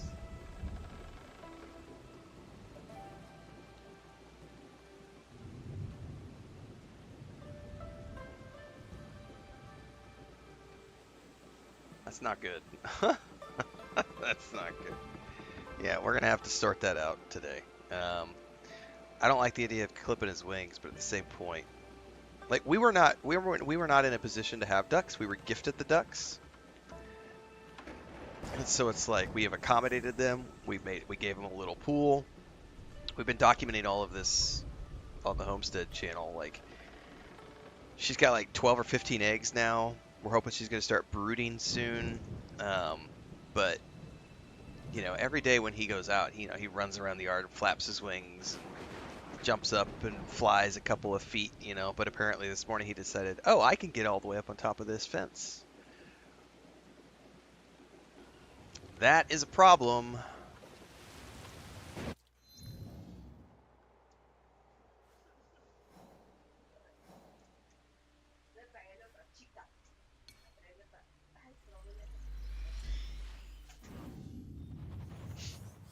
The problem is, like, we have to go to the dentist, or excuse me, I have to go to my doctor in like a little bit. And what are we gonna do when we're not here? Like, if he gets out, and we're not here.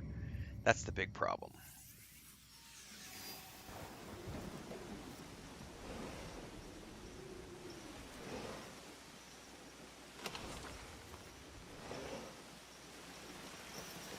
Gonna have to do some serious thinking about what we're gonna do about that. How did you get in here? Did you just sneak in with Mommy? Come here. No, you can't be in here because we gotta go.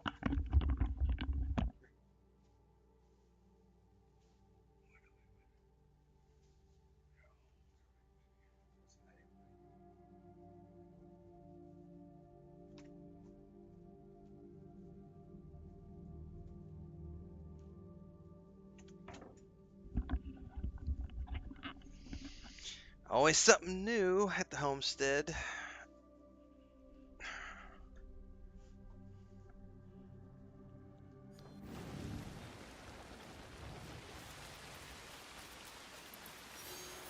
I haven't. Oh, my alarm's going off. The Pokemon has raided our crops. I can't get caught here. The people look hungry. Are the Kabukimono taking their food? Activity!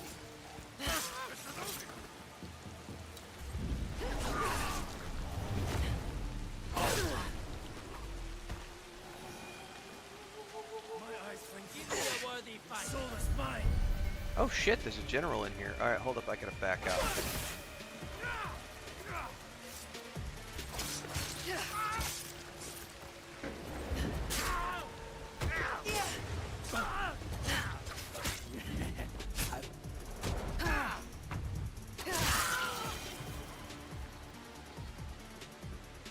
A letter. It says the Kabukimono have been using the board at the shrine to post messages.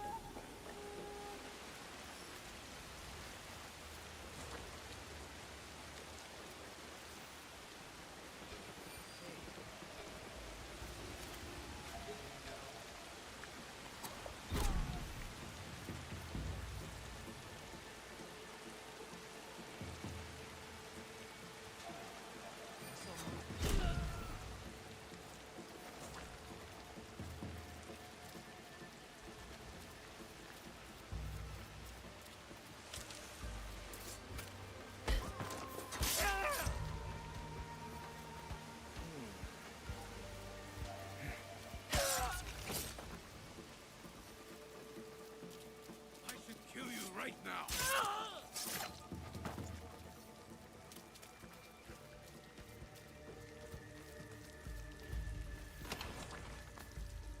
Train him as a courier.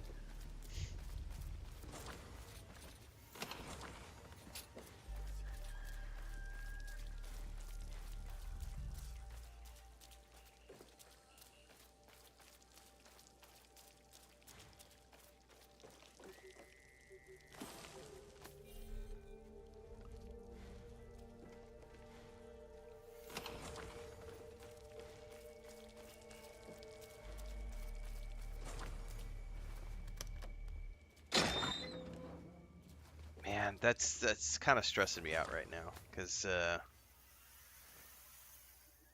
we had been really hoping that he wasn't gonna try to fly out because they both sort of fly around when they get out of when they run around the yard. They'll jump up and fly like they can only fly 2 or 3 feet because they don't have a lot of runway in our yard, and we were kind of hoping they didn't have enough runway to like go anywhere, and that's obviously not true.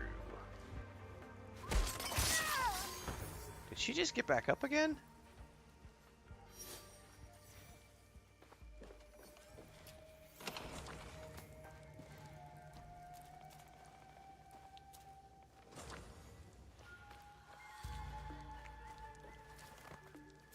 Well, I don't know if that's enough for me to do an upgrade with.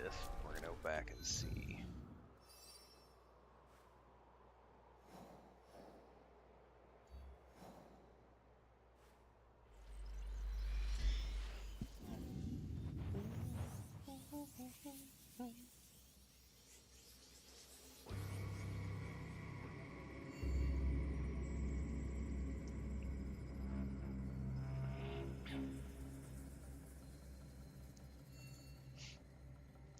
I think I'm still a little bit of iron sand short.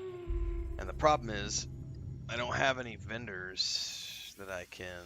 Oh, you know what I probably could do though? I could probably switch to Yasuke and decon some of his weapons. And that might give me enough, assuming I get iron sand from his weapons too. I really don't remember.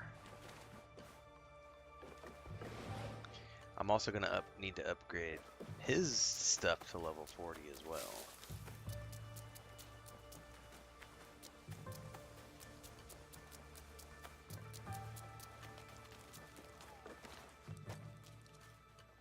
What have you got for me?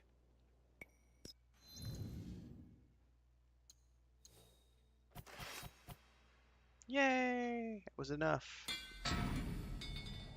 Barely enough. Alright.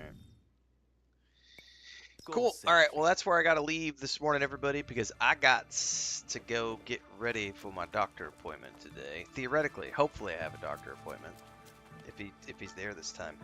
There are 3 videos that are getting clipped out of today's stream. The first of which is going to be airing in just a few minutes on YouTube. So whether you're watching on Twitch or YouTube right now during the stream, we're going to go clip the conversation we had about the Nintendo Switch 2 and the price point that we had at the very beginning of the stream. That's about to get clipped out and published on YouTube. It should be live in the next 15-20 minutes or so.